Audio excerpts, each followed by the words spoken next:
All right, good morning. Good final morning. There's a little bit. Y'all made it! Almost. Y'all are stuck with me all morning, but. All right, so how's everybody doing? There is bacon. I have a cup of bacon back there. My name on it. Okay, super quick. Again, checkout is at 12:30. And if you have already checked out, great. If you think you're going to try to check out in one of the break times and still make it back in time to not miss something, you are wrong. So I would ask you to please just wait, because if you even go up at 12 to check out, by the time you come back down, there's going to probably be a line, and they're not going to be like chasing you down because you didn't get out of your room right at 12:30. What else? For your records of attendance and your evaluation sheets, I know that I asked you to work through those as you go along. On the eval sheets, I read every single word on every single page. So if you loved things, if you didn't quite so much love things, if you'd like to see different things, or you have topic ideas that you think would be great for a regional class, or maybe a class that for this class, however, we don't do a lot of deviations, but I entertain any ideas. If you put it on the pink sheet, and if there's not enough room for you, turn it over and write on the back.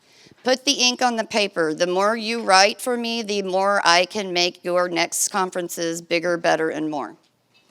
And I do spend a lot of time thinking out of the box and trying to bring new ideas and new ways. So, with that being said, if there were some parts that were not quite your cup of tea, please express that, but let's be kind. Okay, because our presenters, being faculty like you, we make it look easy as hell.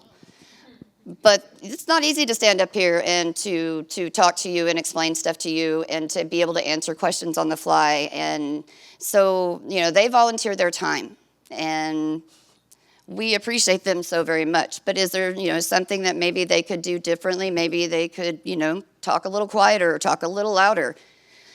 Please put that on there, except for if it's me. And don't put that I need to talk a little quieter, because it's not going to happen. Okay, so today is going to be all about court observations and journal writing. And it's going to be amazing. You're going to get so much out of this that you probably have been waiting all week for. Probably why we put this last, is it?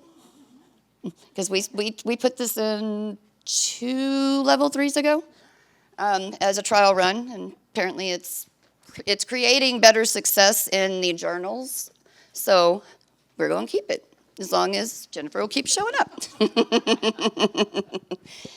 All right, so without further ado, I'm going to introduce Miss Jennifer Bezorgnia. She's the Court Services Director for the City of Irving and the current president of the Texas Court Clerks Association. She achieved her Level 3 certification in 2012 and is a designated certified court manager through the Institute for Court Management. She's a proud fighting Aggie. Jennifer holds a master's degree in public service and administration from the Bush School, where the noble calling of public service intrinsically connected with her. Throughout her career, she's had the honor of serving in a variety of leadership roles and positions across local government, but her favorite will always be serving our courts and the people who lead them. Please welcome Jennifer Bezorgnia. Okay, perfect. Y'all can hear me okay? Yes. Okay. So yes, you have made it to the last day, and we are going to spend our entire morning talking about court observation and journaling. I know that you guys have had a chance to be together all week, and I had an opportunity to meet many of you last night, if I didn't already know you. But I would like to take a minute, go around the room, and find out so far what you have felt you have gained the most from your time here. Since this is the only time that you can ever take this assessment clinic, what you gain from here is monumental, instrumental, awesome, and I'm just curious, and I'm going to put you on the spot first. Oh, you're okay with that. Yep, there's going to be a lot of interaction. This is a workshop type thing, so I want you guys to talk to me. I'm going to give y'all a chance to talk. We're going to kind of workshop together. I'm not going to walk over in that way. I'm going to stay right here in my lane. So this is going to be as good as you guys want it to be. The more interaction, the better. The less interaction, the more you have to hear me talk, and nobody ever wants that. So let's start here. What you think? It's been good so far. Good. This is a class I've been waiting for. Because I've passed all my tests. I've already started my court observations. I'm getting ready to start the journaling. Awesome. So I've been waiting for This. you. For me. No pressure, right? No pressure. Awesome. That's great to hear. What about you? There's been like 2-3 classes that I think have been really good, but some of them kind of seem like regional classes, and I expected a little bit more of like the books and why and Okay. Have you read all the books? most of them. Most of them. Yeah. Awesome. But Awesome. I thought like, I don't know, I kind of thought we were going to go over the books more than, Gotcha. Okay. So what's been your favorite thing? All the things. You can say all the things, and Yeah. I'll go with that. Okay. Awesome. All the things. Yes, ma'am. So I'm just starting, I came because I wanted to see, is this something that I really want to pursue? Which after this week, I do want to do it. And, you know, some of the subjects, because it's just me in my court. But Okay. then I thought, well, okay, that would be still good for me to learn in case, you know, once I do get my level 3 and I do want to go somewhere else, it would be better. So, yeah, I like it. Yeah, awesome. Very good. Yeah, I think we all have unique challenges. It doesn't matter your court size, it doesn't matter your court location, because each of those presents different challenges. Challenges nonetheless, though, especially when you're in a one-person court and everything is on your shoulders. So I know exactly how that goes. Yes, ma'am. I'm on my back end of my level 3, so I have 1 test left and 2 observations. So I felt like this did a really good job of kind of like tying it all together Very good. to like understand, especially my 1 test that I have left is my Part B. Part Because I've been B. procrastinating on budget and everything. But I really liked the budgeting class and everything like that because I felt like that made it a little bit more understandable. Very good. Um, Hilda's amazing too. yes. So yeah, And then also guru. like getting to meet like other people that are kind of like in the same. Yeah, love that. Love that. These are your people. These are the people that are going through this in the exact same season as you are. And so if nothing else, you have now formed a network that will help advocate and cheerlead for you throughout this process. So make sure you reach out. I know, thank you very much. I know that whenever I went through the level 3 assessment clinic, I kept in contact, and I still have kept in contact throughout all these years with some of the people that were in that clinic, just because we all knew what each other were experiencing. It was a safe place, so I could bitch and complain. I mean, complain and gripe as much as I needed to, and I knew that it would only stay where it was because we had built that trust. And it's amazing what you can do in 4 days, right? I guess sitting in a room with the same people for 8 hours can kind of instill that in you. But yeah, so I love that you said that. Yes, ma'am. I really like the classes. I've actually been waiting for this one too. Okay. I'm not on the back end, but I do want to do it fast. Okay. Honestly, my goal is to have it done before the seminar in June. Okay. So that's my last. Very good. So this is the one I've This been is waiting it. Okay, for. very good. Well, make sure before y'all leave today that you get all your questions answered. And if there's something that we don't cover, ask. Ask, ask, ask. Yes, ma'am. I took my level 3 Part B in Irving In December. Irving. So I'm kind of piggybacking off what you said. I wanted to do the test before I did the observation, so I was looking forward to seeing this part because I've read stuff online, but I wanted to experience it. And other things I've learned more about, as we talked yesterday about, dealing with your employees, HR, I felt like I learned more than I Great. have. I've been in court over 30 years, so I felt like We always learn, though, every Yeah, day, yeah, right? learn Like more, there's, like in this that's great. 4 days. Very good. That's fantastic to hear. I think employee relations in general, our people are our most important asset, right? You can't do anything. You can't serve the public if you don't have people to serve the public.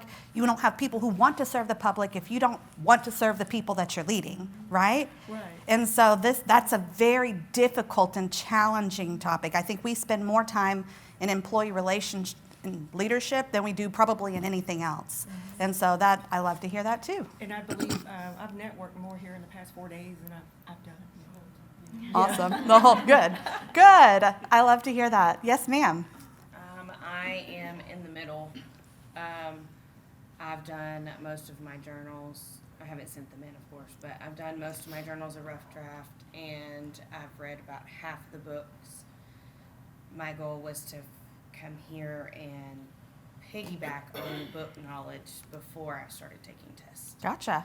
And I would have to say that my favorite part would be the managing human resources. Very good. Very good. That's always one of my favorite too. What you got? So I'm new to my role as court admin, but I've Okay, been in the court for like congratulations. 10 years for the most part. So the clinic has been really great. Great. All of the classes have been really great, and but I think my favorite, but also the hardest and my least favorite at the same time, was the budgeting, because I've at least gotten to touch it and do something, and I've gotten the breakdown, at my court's, own budget and stuff, but it's already broken down. So us dissecting it and actually learning how to do it, I was lost since the beginning. But so I plan on going back Hear and that all the GPTing time. and trying to figure it out, because I do want to learn, how to Yeah. break it down myself and understand where those numbers are coming Yeah, from. yeah. That was also the hardest. But the moment I got into the role, I was then motivated for level 3, but in the last 10 years I've not been, Gotcha. haven't needed to, haven't, just been in a position where I've needed to know or understand these books, but I Yeah. am motivated now. So Awesome. hopefully it doesn't stop. So hopefully after this, the next step is actually starting to. Very good. Well, if you ever complete the need books. motivation, send everybody an email and we will Yeah. cheer you on. Thank We'll you. make sure you make it to the finish line. Thank you. Oh, Miss Hannah Lee. Hi. Good to see you too. Love everything. Good, good, I want to say my favorite part is definitely the networking. good. Because, the people are the ones with the knowledge to share. So I obviously didn't know a lot of this stuff, but I got to know that through the people presenting. I got to learn a lot from my peers here today. If y'all haven't seen my friend request on TMCEC app, please get on there. Y'all have my email, my phone number. Call me anytime. But I think that's been my favorite part, getting to know other people in the role. I love that. And making connections. Very, very good. And, that's a really good point because, like I said, we're all different. We do things differently. These produce the foundational understandings, right? Like the foundation of what that needs to look like. But it's not going to be the same everywhere that you look. And so being able to apply the foundation based on your court, your community, your needs, and then see how that differs in other places based on their community, their court, their needs, is something that I really appreciate about these types of classes too. So love it.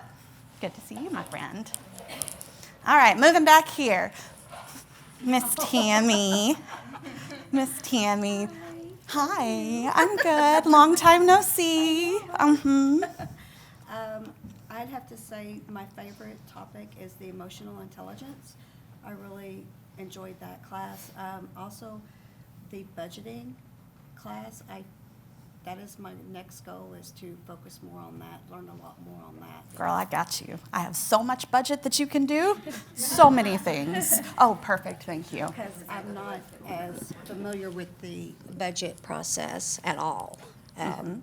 In the field that I do, I've never even touched budget, so that's interesting to me. Cool. To learn. Yeah. And go forward. And I'm eager to read the books and get them done and go for it. Very good. Love that you're here. We have missed you, though. All right. Hi, my friend. How are you? Good. How are you? Good. So my favorite thing was networking with all these beautiful women and men. I met a lot of good people. Good. That was one of my favorite. But going over the budget was another one, since it's budget time, was another good one. And another favorite was having difficult conversations with employees. Oh, yeah, those can be really tough. At the end of the day, though, ultimately setting up those expectations up front and then holding people accountable to them. If you've clearly put them out there, then it's really easy to say, where are you missing the mark? How are you missing the mark? What do you need in order to make the mark? But you can't do that if you've not put that expectation out there to begin with. Right. Makes those easier. Yeah, love that.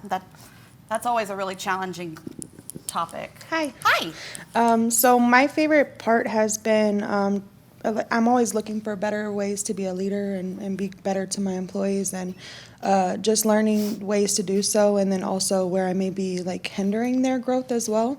Just learning a lot Look about at your what I emotional do. intelligence right there. So yes, that's been my favorite part so far. Hi, good morning. Good morning. So my favorite part has been also the leadership learning and the skills, and learning to break out of my bubble and kind of come into my own. Very nice. I love that. Growth isn't always easy, and sometimes you have to come out of your comfort place and become uncomfortable in order to get there. So it takes a lot to do that, and good for you for doing it. Alrighty, good morning. My favorite would have been leadership theories and styles and difficult conversations. Okay, awesome. What do you think your leadership style is? I would say I'm probably, Not to put you on the spot or anything. I would say I'm hands-on. Hands-on? Yeah, I'm hands-on. I'm real good at teaching and helping the people become bigger than who they are. Sometimes they like, oh no, I don't think I can do that. I'm like, why not? I feel like you can. So I'm not even in a leadership role right now, but that's how I am. Well, you don't have to be in a leadership role to be a leader. Hello. And hopefully if everybody leaves here with one thing, it is that you are a leader in a sense in whatever you do. You choose to be a leader, right? It's not just because of a title or because of the responsibilities that you've been given. It is what you choose to do. So I love to hear that. Yep, that's awesome. Good morning. Good morning. Well, my favorite was everything. Everything, I love it. I'm new to this, so seeing what my boss does is cool because I just thought she bossed me around. So I like seeing what she actually does. Very good. I love that answer. Hello. I really did enjoy the budgeting class, as I'm dealing with budgeting issues in my own city, so that was helpful. I also like the difficult conversation class because I think that is something that we all need to master in every aspect of our life. And I'm really looking forward to today's class. Good. Because I was supposed to be here last year, but got snowed out, and so I started my journaling, but then I stopped because it's a little bit Overwhelming? It is a little bit overwhelming, so I'm really looking forward to today's class. Great. I love to hear that. Well, we're glad you're here this year. Everything happens for a reason. It meant to be. That's right. Good morning. So the favorite thing I liked was connecting with others. The thing I need to work on is budgeting. Now that she explained it better, I'm like, oh gosh, I'm not doing this. I'm just thinking that I need more money, or, not understanding why I need more money, just saying I need more money. So Knowing budgeting, how to justify that and Yes. express it, yeah. Yes, so I'm going to for sure dig into this budgeting more. Very good. Very, very good. Love to hear that. All right. Last table, but definitely not least. What you got, ma'am? I'm pretty brand new to the process, so I read one book, and that's pretty much all I've done so far. Hopefully it was the loudest duck. Yes, Okay, actually. good. And I've downloaded the stuff on Audible to try to listen to it while I'm working too, but sometimes it does get kind of hard because you start doing other things and you lose, Momentum yeah, sometimes, it's yeah. the subject matter. But my favorite thing here so far has probably been having difficult conversations. It's hard for me to have normal conversations, so she made it look, really easy, and the way she explained everything, it kind of gave me an understanding of the expectations and all those things that go into those conversations. So that was nice. But I'm of the thinking that you do your best until you know better, and when you know better, you do better. So that's what I hope to take from everything, and just do better at everything else. Love it. So I'm brand new with this as well. I was kind of like her up there. I was trying to debate whether or not this is something I want to do, but I do want to do it. Awesome. So the best thing I've learned so far in this class is actually some things about budgeting, and I have been budgeting for the last 7 years. You still learn something every time. Every time. And some things change. So, also am very eager to hear your presentations today. Very good. So, Yeah. Journaling can be overwhelming, and knowing what you're doing going into observation, 40 hours is a lot of your life that you're investing into doing what you need to do, right? And so doing it right the first time, and even if you've already done it, making sure that you can take what you've done and apply it in the way that you need to. So hopefully by the end of today, y'all will have those details down. And I also like the having difficult conversations with employees. I come from a 1.5. I have a clerk that I work with, and we have one city marshal. We don't have any other police. So being such a small office, it's really challenging to have those conversations when need be. Yeah. If we bring another person into the mix, we find it even harder. Like somebody throws that relationship the three of us have off, and something happens within our city. So we're trying very hard to do everything with the three of us. Yeah, your team dynamic is very important. Really important when it comes to doing your job every day and having those difficult conversations. It's about the trust that's built on the bottom so that they know when having that difficult conversation is coming from a place of love, right? And we're all working towards the same thing. And it's not to get onto you or to make you feel bad, but more so because you know what they're capable of and you know that they can do what they need to do. They just have to know what it is. Right. Right? And yeah, I love that. Morning. Good morning. So I was barely new to this, so I just wanted to start and see where everybody was at and kind of get a feel for what their experience has been. And it's always good to come just because I always feel like I always take something back to my court. Good. There's always something new I learn. There's always a new experience that I can see that my court's not always the worst. It's just there's always somebody worse. But perspective is important, isn't it? And my favorite class was managing transitions. I think that's something we go through every day in our court system. So that was my favorite class. But like I said, I like learning, hearing everybody's experiences and problems, because that's how you learn in life. Yep, and we all have them. Yeah. We all have the problems.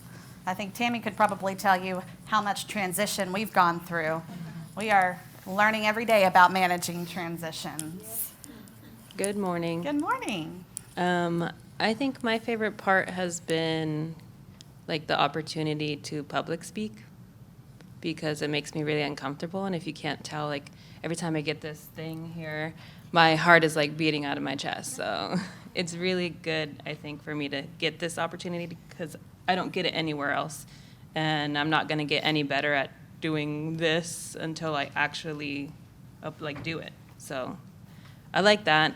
And then as far as the classes go, the managing transitions and the having the difficult conversations with employees, just because that's something that I'm currently going through. So I love that I'm taking all of this knowledge and like actually figuring out how I'm going to take it back and apply it. So that's been my favorite part. Love it. And we had some conversations last night, so I know some of your struggles, and you're exactly right. The public speaking will get you ready to go in front of council, and yeah. Very good.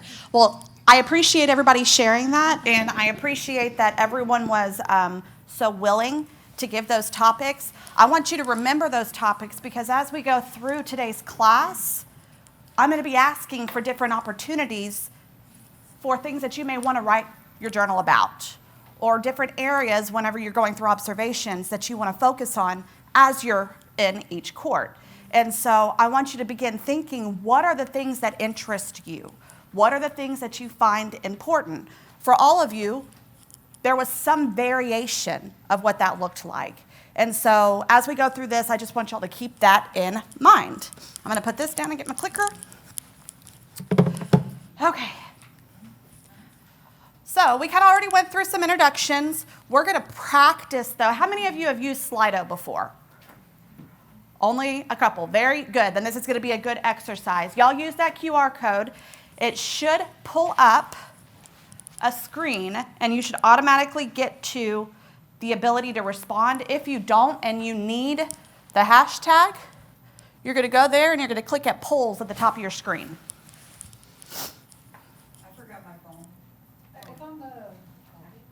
Ooh, bless you.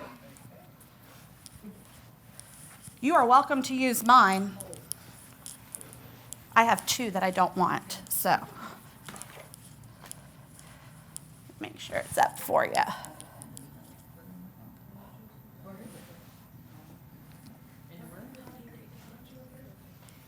Yeah, do you want to go get it? Yeah. Okay, is everybody in? Is anyone having any trouble? There's no polls. There are no questions asked yet. Okay, let me go here now, see if it asks you if there's a poll. Yes. Okay. So what's going to happen is it's going to ask you a question, you're going to type in your answer, and we're going to see it on the screen, theoretically. That's how it should work. We're going to see how well that works.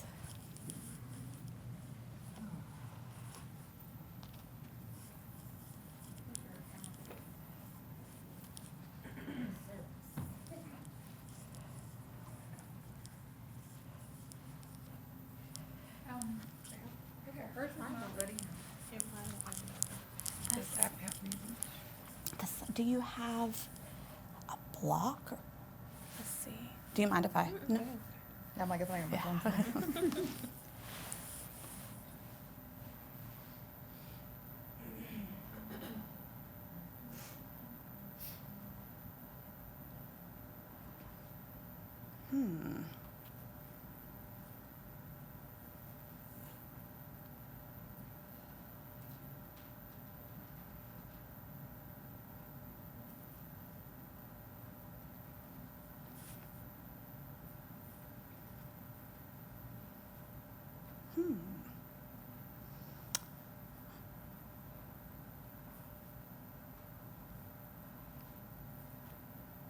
Let's just try to do it manually. That's exactly what I was thinking.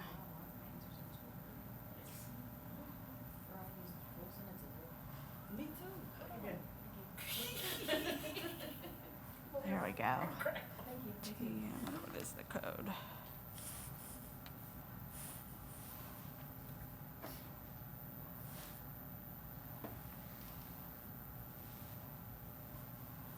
TMCC.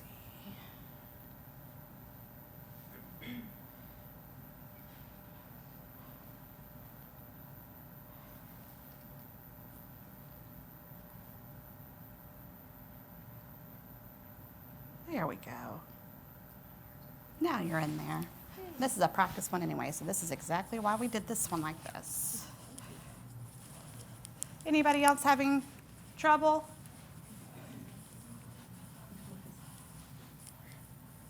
All right. Heather said, I'm a learner and always trying to better myself through education. Love. Suzanne, to be a mentor for others and help young people learn about this field. I love that. Melissa, wanting to obtain level 3 to gain a deeper understanding of all the roles in the court and be a better leader. Very good. To learn and have all the knowledge. All the knowledge. I love it. Awesome. Okay. So how does everyone feel about this? Pretty comfortable, easy to use? Y'all can see the answers? Good deal. We're going to use more of those going through. So keep your phones close. This is more so, like I said, just the introductory to Slido to make sure it was set up and everyone could use it. But I am going to have a good time going through everyone's answers whenever I go home. And you will have my contact information at the end of this. And if you ever needed to reach out to me, please do. If you need a cheerleader, like I said, not only do you have this room, but you have me now too. Okay. So today's class, we are going to spend 2 parts. I know that there is a break time with a hard time in your agenda. I promise you we will do a break, no doubt about it, but it's going to be somewhere around 45 minutes, somewhere around an hour and 35 minutes. Okay, so we'll try to stay as close to the agenda as possible, but I won't stop us until we get to the end so that we can break from there. Is that okay, Miss Leandra? I hope you're okay with that. Okay, very good. All right, another Slido code. This is the audience Q&A. So throughout this session, if you're thinking of questions and you want to make sure that we get them answered, you are welcome to go to the Q&A side, not the poll side, but the Q&A side of your Slido. You can jot all of those down. At the end of the presentation, we're going to scroll through them and make sure that if there's anything outstanding that you've not gotten the answer to, we get that answered before you leave here today. Okay, so part one, what are we going to do? Our objectives today. We're going to talk about the purpose and expectations and the requirements to be effective in court observations. We're going to identify and locate resources that are available for you to plan for successful court observations. And then we're going to talk about a court observation action plan. And this is merely a suggestion, but it's going to set you up a tool so that you can hold yourself accountable for scheduling these court observations, following through with them, and then getting the journal written. Everyone knows that there are timelines and deadlines in order to meet. So once you've started taking the tests, they only last for so long before those test results expire. The same thing goes for your journal observations. Once you start, you only have a certain amount of time to finish before that journal observation date is no longer valid. So you want to make sure going into it as you're planning, that you're planning accordingly so that you don't miss out on an amazing observation that you had or have to go redo an observation. Yes, ma'am? How long do we have? You'll have 3 years from the date of the first observation in your journal. Yep, and then it'll drop off. So let's say that you do an observation June 1st, I'm going to make math easy for me, 2020. If you have not submitted a journal that includes that observation date by 2023, June 1st, you have to redo that one. Okay? All right. The requirements of your journal or of your observations. You have to have a total of 40 hours. 40 hours is the complete total of the observation that you have to complete. The only requirements of that 40, though, is that you have at least 4 hours in a small volume, bless you, 4 hours in a medium volume, and 4 hours in a high volume court. The other 28 hours are totally up to you to decide how you want to spend those. You also don't have to just do 40. If you are having a blast and you want to go do more, you are welcome to do more. You just have to have a minimum of 40. I wouldn't suggest doing too many because that gives you a lot of content to write on and then it becomes a little more difficult for you to tailor down your journal and keep your items relevant enough to stay in line with your topics. Okay? Does everyone know how to find population sizes? It's based on population sizes. Yes, ma'am? TML has them. OCA has them. You can even go to the census.gov and you can find whatever the latest census is. Right now, there are 12 courts in Texas that are considered high-volume courts. The majority of them are in the North Texas region. So if you're not in the North Texas region, come visit us. We'd be happy to host you in Irving. Irving is one of them, Arlington, Fort Worth, Dallas, El Paso, Houston, Austin, San Antonio. Obviously, the ones that you would think, those are the ones that you want to reach out to. Medium-sized, that's going to give you a population of somewhere between 10,000 and 1, so greater than 10,000, and less than 250,000, so up to 249,999. How many of you guys are in a medium-sized court? Awesome. How many of you are in a small volume court? Awesome. How many of you are in a high volume court? Awesome. So here you are. You have contacts for every size court that you need in this room. If you need to reach out and start planning court observation, start with the people that you know. It is not always easy, especially if you have a high volume court need, to know who to reach out to. For your small courts, if you have a name listed on a website and you're a one-person court, that's pretty easy, right? You can just reach out directly to that person. But sometimes in a medium or a high volume court, it becomes a little more challenging, especially if you don't know of anyone in that court. But you are totally open to going wherever it is that you want to go. The smallest city in Texas, I think, has population of 70. And I think the court clerk that's there, and I can't remember exactly where it is, but she wears like 6 different hats because the city is so small. But there's a lot to be gained from perspective and the things that she learns and knows, the things that she's challenged with because of her experience. So again, it comes back to wanting to understand your topic well enough, what you want to focus on, to see what is relevant. So identify the courts that you want to go to based on those things. Any questions so far? Okay. So, oh, and I'm sorry, I lied to you. First entry plus 2 years is how long those last. See, it's a good thing that I wrote it down. You can never trust me to remember things off the top of my head.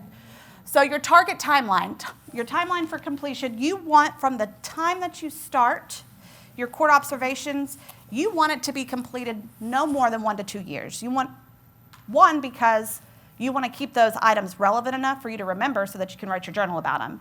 If you went somewhere 2 years ago, it's going to be more difficult to remember those details, even if you take really awesome notes for you to tie that back to a journal that you want to submit. So keep that in mind. And then secondly, observation expirations, it's the first entry plus 2 years. That's whatever those expire. So whenever we start talking about how you want to design your journal, you start with the topics, right? When you start with the topics, start thinking about what are areas in my own court that I'm interested in. It may be that you have never done budgeting, like many of you mentioned. And so maybe you want to spend some time learning about how these other courts draft their budgets. What are their budget requirements? What are their budget timelines? What are their budget cycles? When do they start? When do they end? What is the process? You can ask all of your courts that you go to those same questions and find out where it's different. What can you apply in your court? What do you think is good? What do you think, based on the things that you've read and the things that you've learned going through not just level 3, but level 1 and 2, what have you learned that you can align with the things that you're observing? That is the purpose of your court observations. You want to put the why behind it. Whenever you're thinking of topic areas too, I'd recommend no more than 3 different areas that you're really looking at.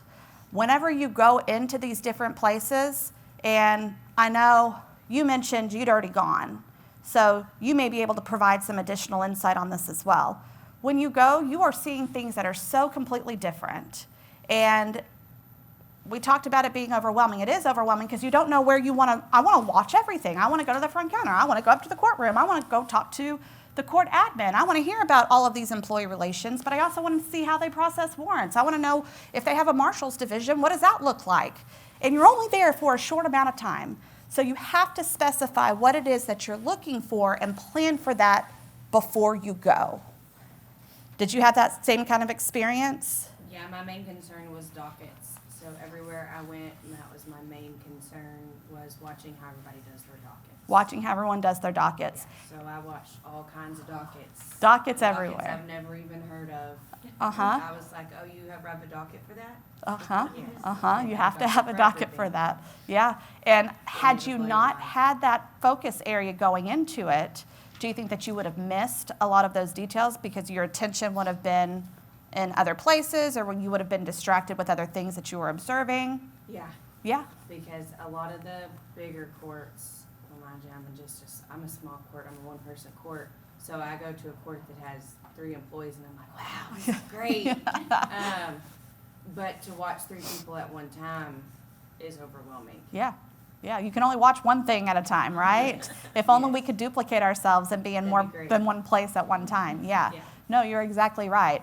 And so that's why focusing on specific topics will help you understand what you're looking at whenever you're going to observe. You want to be able to look at and find the information that you need so that you can write your journal entry and align it with whatever it is that you want to align it with. I know that whenever I went to go do mine, I first went to a high volume court, and at the time that I completed my level 3, I was in a small volume court. It was me and 2 other clerks, and I chose to go to the city of Austin. And how many of you have ever been through the city of Austin, if you've ever gone for any reason? A couple. They are huge. They are huge. And so going into it, I was completely overwhelmed. They referred to City Hall as corporate. And it literally took me half the day to realize when they kept saying, we have to go to corporate for that they were talking about City Hall. I had no idea. And they were super gracious, and I really, really loved my experience there. And it was before Mary Jane was the administrator. So if you know Mary Jane, it was before she got there.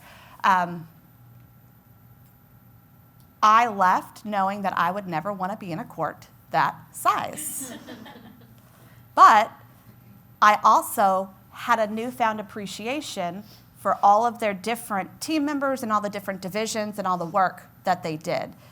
Whenever I came back to my court, some things I could not apply just because the sheer volume of people that they had doing the work that they were doing, we didn't have those same type of capacities within the staffing that we had.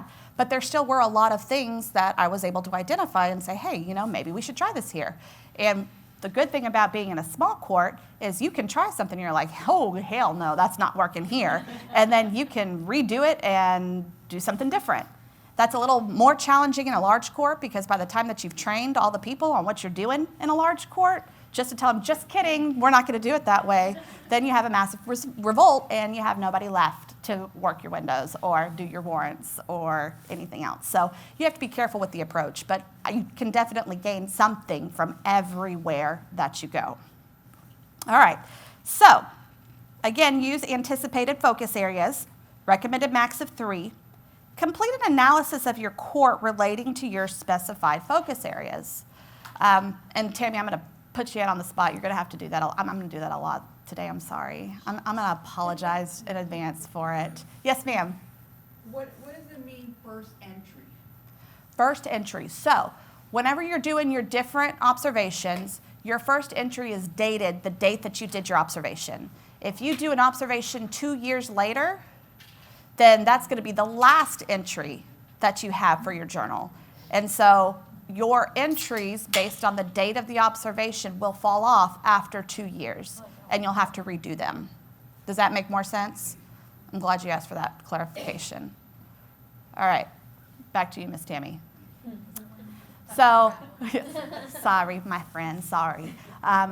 Whenever Tammy and I were talking about her and her level 3, I asked her, what are some areas that you want to focus on? What's important to you? If you look at our court, what do you see that you may not necessarily think that we need help with, but you find that it's an area that's interesting to you? And of course, being the diligent person that Tammy is, she said warrants because she's over warrants. And so she decided that she wanted to go focus on the warrant process in other places so that she could bring back what does that look like and what can we do differently, what can we do better, how do we make it more efficient? And as you analyze your own courts, those are the types of questions that you need to be asking yourself. What are some of the challenges that we have as a court that I think if I go somewhere else and see how they do what they do, that I could bring back and we could potentially implement to make things better? What are some of the areas that I have no experience with that I'm interested in that I would like to go look at? For instance, like we've talked about budgeting. If you don't have a lot of experience budgeting, you may want to go focus on that. Or you may want to just do that on your own and focus on different areas that you're more familiar with. Either way, whatever it is that you choose, commit to it in the beginning. But if you change it, that's okay too. If you get to a court and it's your first observation and you are totally enthralled with dockets, you may choose, oh my gosh, I love to watch how these dockets are processed in this court. I think that that's where I'd rather spend my time when I'm going to do observations. So there's nothing that sets anything in stone, is basically what I'm trying to say. But at the point that you choose what it is that you're looking at, stay committed to those throughout the duration of your observations. So it's going to be 3 per journal or 3 for the entire journal or like 3 topics each? whatever your capacity is, I would suggest focusing those 3 topics in all of your journal entries. So if you are looking at warrant processing in one court, stick to warrant processing in the other courts that you observe. That way you have something to compare and contrast. And if you're looking at the different books that you want to match to whatever it is that you're talking about, or if you're looking at statutory references that align with the things that are being done through their processes, you don't have to be all over the place. At the point that you have someone who's reading your journal, remember your audience. You want to make sure that they can follow your train of thought too. You want to make sure that they understand where it is that you're coming from, what it is you're trying to achieve, and what the goal of your observation is. You know what I mean? Does that make sense? Yeah? Yes, ma'am. So would an introduction and an ending be part of that, or would you do 3 topics plus an introduction and a closing? That is completely up to you. So there is no specific template on how the section should be modeled for your journal. They don't want to limit you in that way.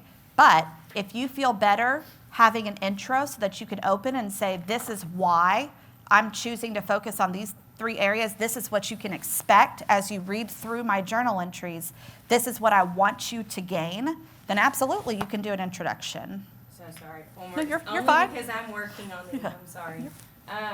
So could you do a introduction for all of your entries, like one introduction and then all your entries and then a closing? Or does it need to be an introduction for each court that you went to? Whichever you think flows better for what you're trying to achieve. If you think about if you've ever done like a thesis or a final paper for a particular class in school, you generally have an introduction in the beginning that kind of opens up, this is why I'm giving you this paper, this is why I'm producing this is what you will anticipate receiving through it, and then the conclusion. This is why I've shown you all of these things, and these are the things that I've gained from it. You can build that into each journal entry if you want to, or you can open and say, overall, this is what I did, and then support that introduction with each of your journal entries and build in everything for each one specific to the place that you went, and then close it out if you want to. There's nothing that limits you. So whatever your writing style flows you to do, that's what you can do. Just make sure, again, and we'll go into this later on throughout the day, that you remember who your audience is. And you don't want it to be so technical or detailed that you lose your audience, but you also don't want it to be so high level that you bore your audience. So who would be the audience in this case? So there is a group of graders that will receive your journal, and they have varied backgrounds. Some of them will be very enthralled in court environments, and so you can use legal jargon and they'll probably understand. And then others may not necessarily be as familiar with the things that happen in court. So you want to spell things out. If you say TMCEC or TCCA, you may want to say the Texas Court Clerks Association or the Texas Municipal Courts Education Center. Would that only be the first time you use it? Yep, that's what I would suggest. So the same thing that you would generally do in a paper where you spell it out up front and then maybe you put in parentheses TMCEC. And that way every time that you refer to TMCEC for the duration of the paper, they already know that that's what you've referred to. And we'll kind of go into some of those grammatical things later on as well. But yeah, these are great questions. What else you got before moving forward? How long does it have? There is no minimum or maximum. So as long as it takes for you to convey the ideas that you want to convey, if you feel like that's going to be done well in 20 pages, send in 20 pages. If you need 50 pages in order to do that, then send in 50 pages. What's the biggest journal you've gotten? 60 pages, 70 pages, they range. We have seen a huge gamut of different things that have been submitted. So as long as it takes for you to adequately get your ideas across, that you can adequately apply the book ideas and your court and tie it all together, that's what you need. Now remember, these are, don't 4. I wouldn't send in a 200-page manifesto. That's why I stopped what I did, because I'm already at 50+ pages, and I was like, no, Yeah. pump the brakes. I wouldn't send in a 200+ page manifesto that, kind of goes all over the place. But if that's what you feel like you need to do, there's certainly not going to be points deducted based on the length, if that makes sense. It might just take longer to grade. Yeah, it may just take a lot. You may be pushing that 45 days. Yes, ma'am. On TMCEC's website, and part of the information that you can pull about the level 3 journey, there are a bunch of different Yes, yes, there are. in there of writing out. Yes. And they're all very different. There's Yes, even they're example very- questions to help Yes, you if there you're are. struggling with questions to ask. Yes. That was helpful when I started going into the journaling. Yes, and I'm glad that you mentioned that. Going into the We're going to touch on what it's called the Level 3 Planning Guide. And it is linked on TMCEC's website, and it was drafted with this in mind. In fact, this observation class in journaling right now, I tied that back to the planning guide so that some of those details we're talking about, but that you're going to also have that to refer to. So I think later on in this presentation, we talk about the planning guide as well, but you're exactly right. There are examples of what different journal entries are. We're going to cover some things too later on with The Loudest Duck. I hope that all of you have had a chance to read The Loudest Duck whenever you came into this class, because we're going to use that and we're going to workshop theories and ideas and applications directly from that book. And it gives you a grading rubrics in there so that you kind of have an idea of what they're going to be grading you on. So you're not necessarily freaking yourself out Yes. over something that you would have written in high school versus what they're really looking Yep. for. And we're going to touch on the rubric in detail. I'm going to go through each section and the points that are applied for each section and what those need to look like later on in today's class. So I'm glad you brought that up too. It's important to know what you're being graded on, right, in order for you to know what you're doing. All great questions. Okay, so the last thing that I want to remind you of is that you are going to be required to incorporate readings from the Level 3 reading guide. And so as y'all are reading these books and you're thinking about the topics that you're going to choose to focus on, make sure that you have the ideas from the books to relate to those topics. They're going to want to know, okay, in The Loudest Duck, this theory of, the squeaky wheel gets the grease, and I'm looking at employee relations, for instance, how am I going to tie that back together? I'm going to make this suggestion to my court, and this is why I'm going to make this suggestion to my court, because according to The Loudest Duck, and I can't remember the author's name off the top of my head, according to so-and-so, this concept that the greasy wheel gets the oil is something that I've observed in this court. And so if we go back and we reevaluate how we look at this person, maybe we need to be doing this differently in order to achieve whatever it is we're trying to achieve, if that makes sense. Yes, ma'am. Do we need to incorporate all of the books, or? I am so glad you asked that. No, you do not need to incorporate every single one of the books. There needs to be a substantive amount of application, but if you have nothing to do in your journal with court security, for instance, don't write in the court security book, they talked about keeping things secure because of all these reasons. Well, what does that have to do with the journal that you're writing, right? So you only need to apply the books that apply to the topics and the concepts that you're writing about. Just make sure that each of those topics and concepts do tie back in some way to one of those Level 3 readings, okay?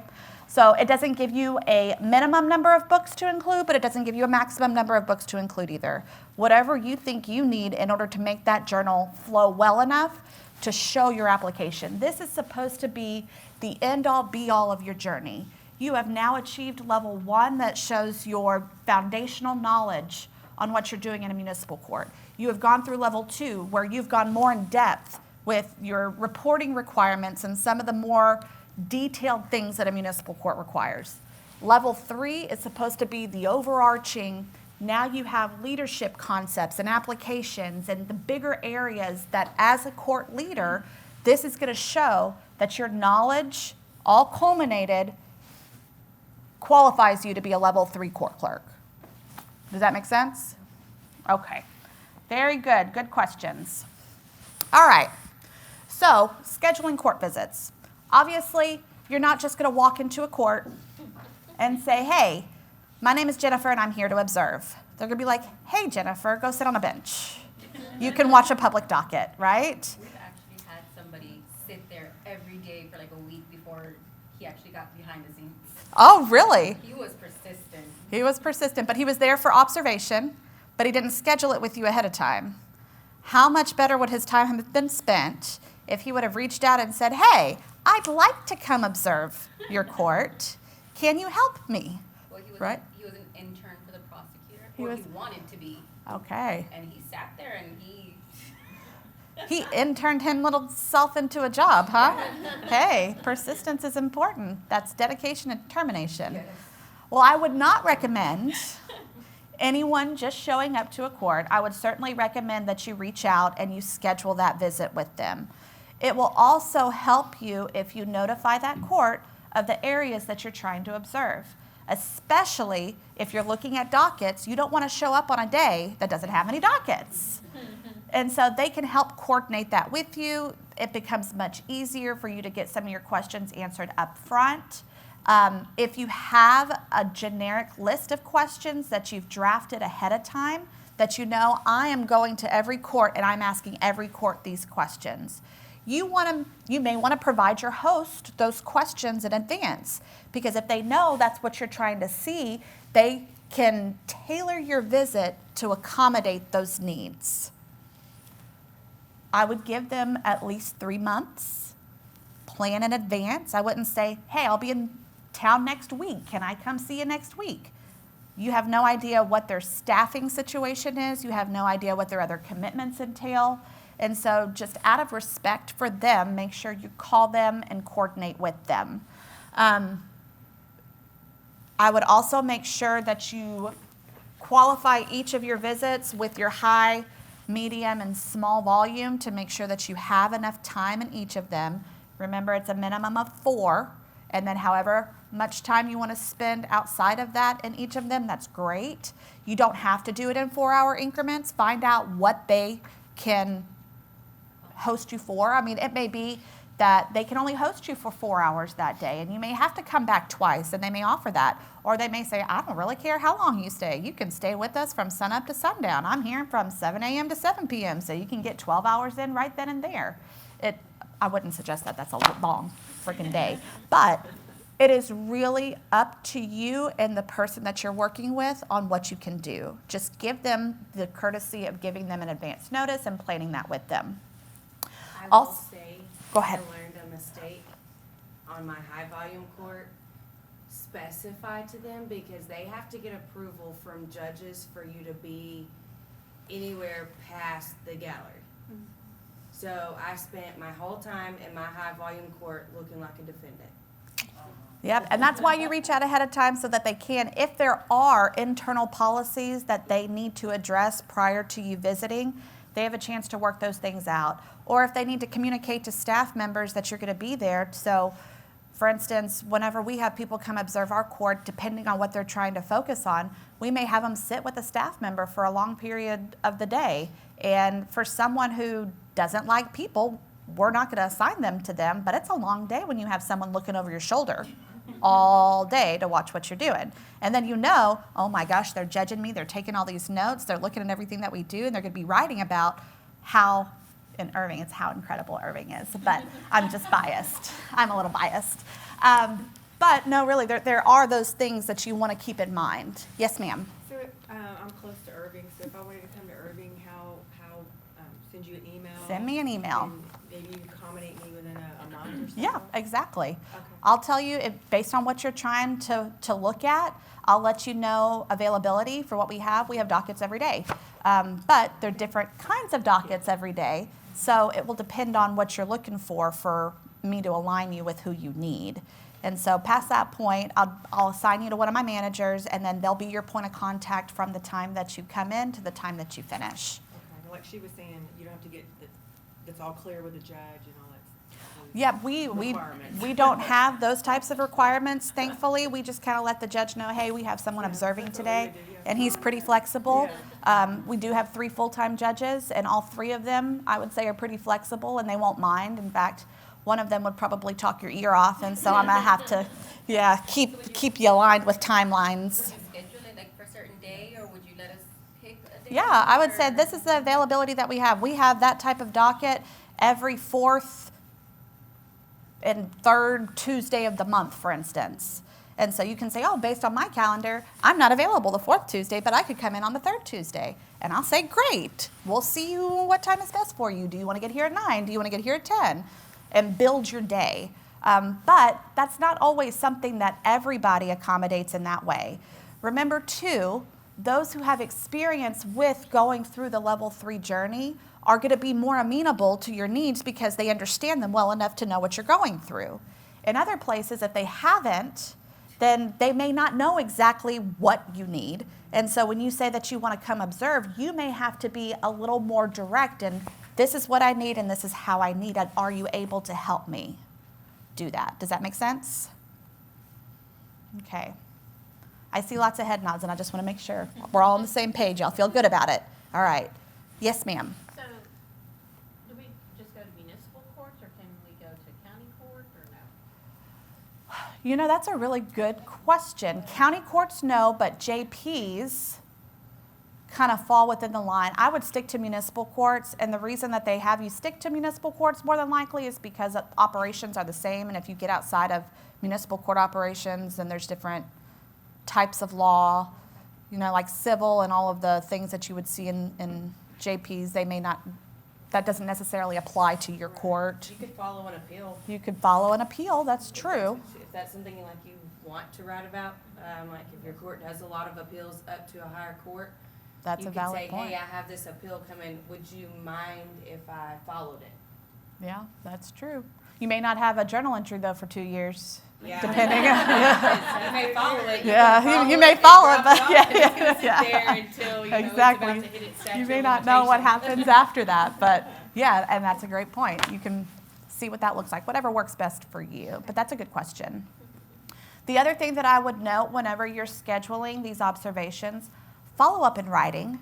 Make sure that if you call and you make all of these determinations and details over the phone, follow up in an email. Not only does that keep you on track, but that also keeps the person that's hosting you on track and they remember what they committed to. You know, if it's just a phone conversation and you show up one day, I'd hate for you to waste your day because no one had it calendared, and at least you can say, look, we had this email and here is all the details. And I mean, do an Outlook invitation if you want so it pops up on their calendar. Whenever people get busy, they forget if it's 3 months in advance that they're going to be having someone show up on a particular day. And so I'd even, the day before you're scheduled to observe, check in with them and say, hey, I'm looking forward. Is there anything that I need to know before I arrive at your court tomorrow? One thing that we do get often, and I can't remember if I put it in here or not, dress code. Find out what the court's dress code is. Some of them are going to be very laxed, and some of them are going to be much more formal. And so if you, for instance, in your court, you wear jeans Monday through Friday, but you visit a court that doesn't allow jeans Monday through Thursday, that could be a problem. And you could either, one, feel like, oh my gosh, I'm not prepared whenever I'm coming, and they let you stay, or they may say, we can't let you into the courtroom because court decorum doesn't allow you to be in here. And so keep that in mind. Ask them if there's anything that you need to know ahead of time. Also, when it comes to parking and the different situation, if you're going to be there for 8 hours, find out, can you bring your lunch? Most times, we'll offer, for instance, in Irving, I know I'll say, hey, if you don't mind going to lunch with me, I'd love to host you for lunch. You can go and we can keep talking about your day, find out the things that you've observed. And sometimes they're like, no, I don't want to go to lunch with you. And that is absolutely fine, too. We have a fantastic break room where you can go and sit and warm up the food that you brought, if that's what's more convenient for you. Again, this is your journal, your responsibility, so it's up to you to plan what you need and how you need it done. The person who's hosting you is there to assist you, but it is not their responsibility to get those details squared away for you, okay? So come as prepared as possible whenever you're asking for those observation times. Also, again, if you're asking to come in multiple days, let's say there's multiple dockets that you wanted to see and they happen to occur on different days, find out from them, can I come for a couple hours today? Can I come for a couple hours tomorrow? If they say fine, then you're good to go. We've come a long way since whenever I was doing court observation and we didn't have the ability to meet virtually. You may also have an opportunity, let's say that you wanted to meet with the court admin and the day that you're going in person, the court admin is out of the office. You can say, hey, can we schedule a follow-up call, like a Teams or a Zoom, so that I can pick your brain? All of that is still considered hours. So even if you go after the fact, let's say that you're in a high volume, whatever size volume court for 8 hours, and then you have a 2-hour follow-up phone call, Zoom meeting, whatever, with someone in particular that you may have some follow-up questions for, that's an additional 2 hours towards your observation. So how would they sign the? You can send them one, scan it, send it. Yeah, electronic signatures are absolutely fine. Yes, ma'am. So if you go back to a court, like I did Austin twice, I did 2 separate days, are those 2 separate observations that you have to write on each time, or can you combine them? You can combine them if it was an extension of the things that you were learning about the first observation. You'll just want to note that you were there on 2 different occasions.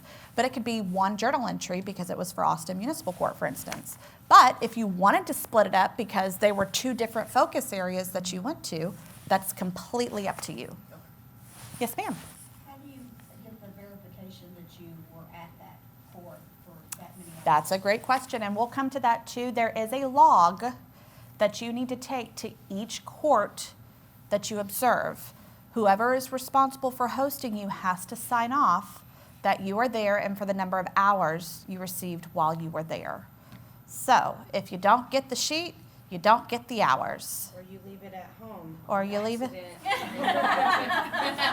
Scan And it all you- the way to there you Arlington go. back. I'm like, hey.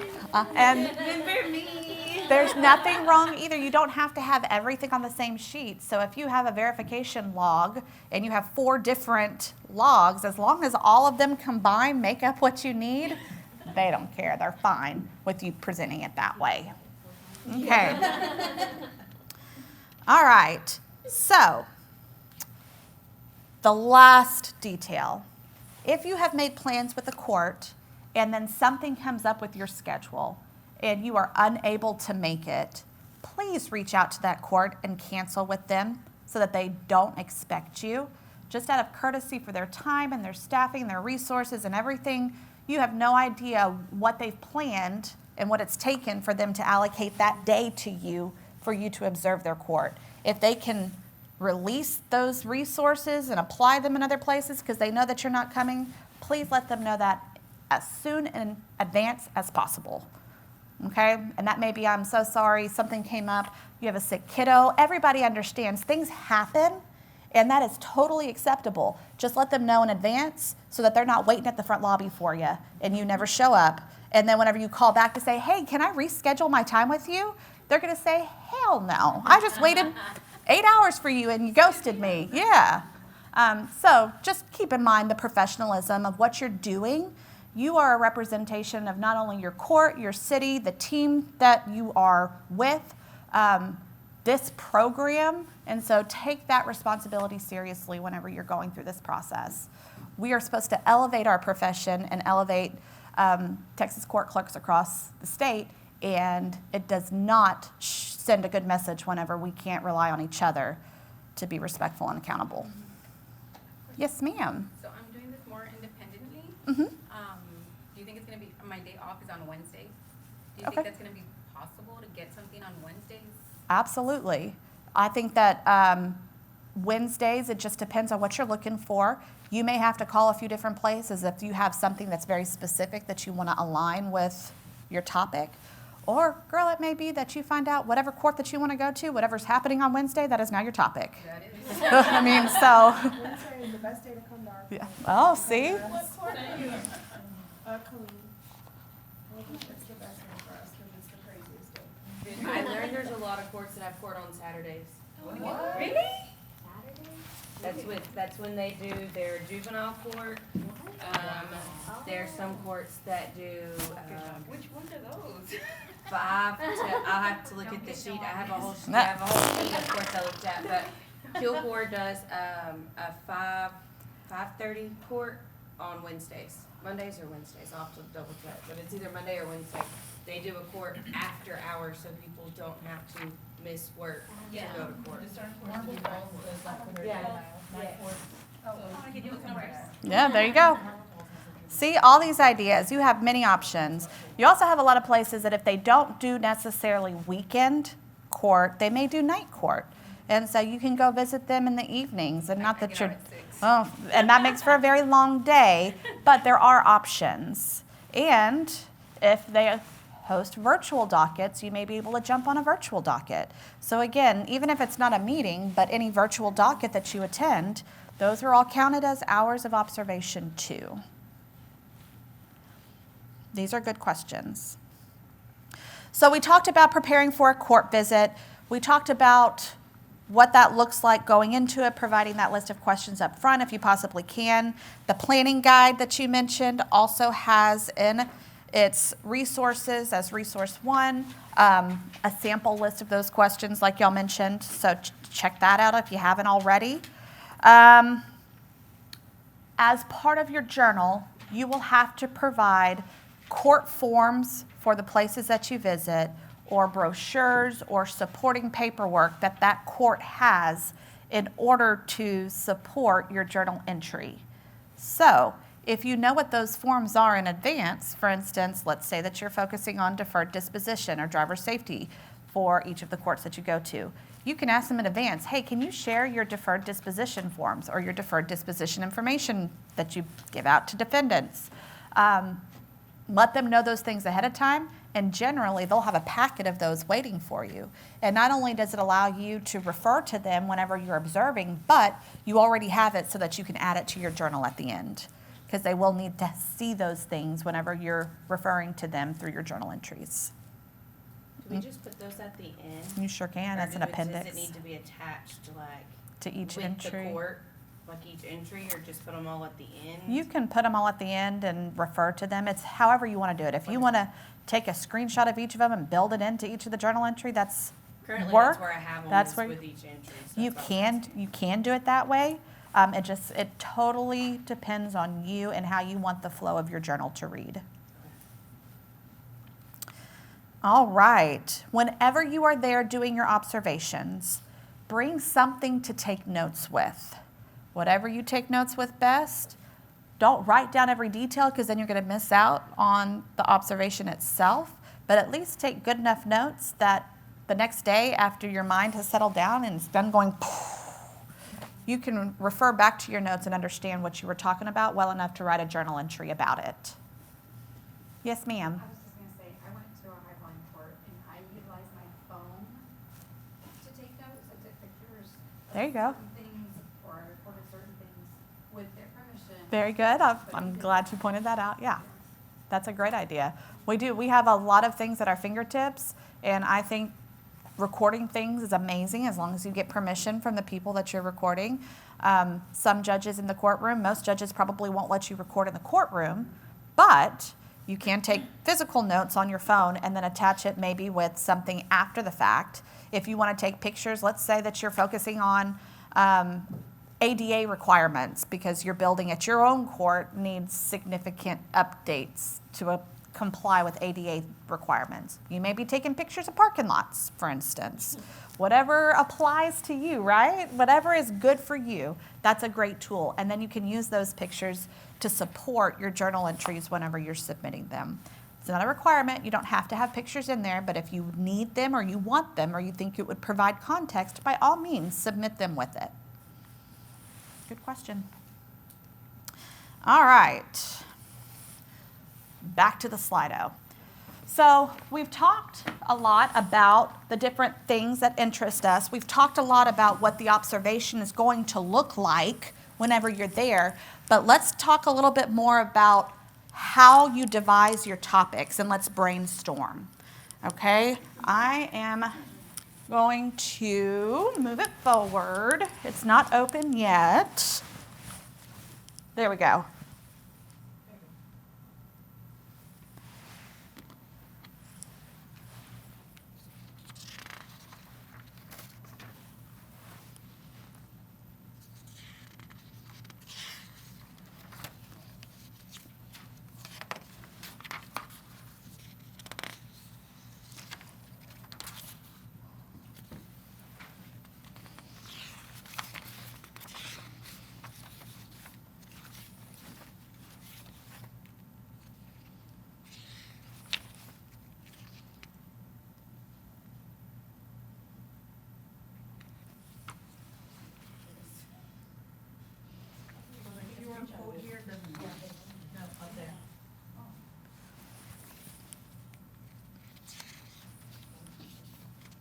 Is everybody good? Okay.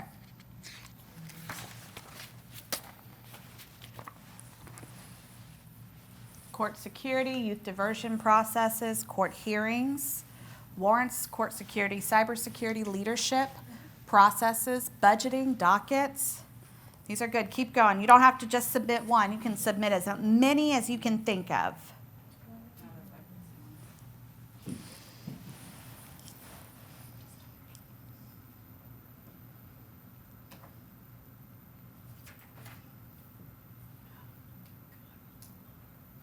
Lacey, I think everybody should have to spend a day with your bailiffs and write a journal about them. That'd be a whole day of interesting. I think that would be 70 or 80 pages right there. I have two, and they are Hilarious. no, they are.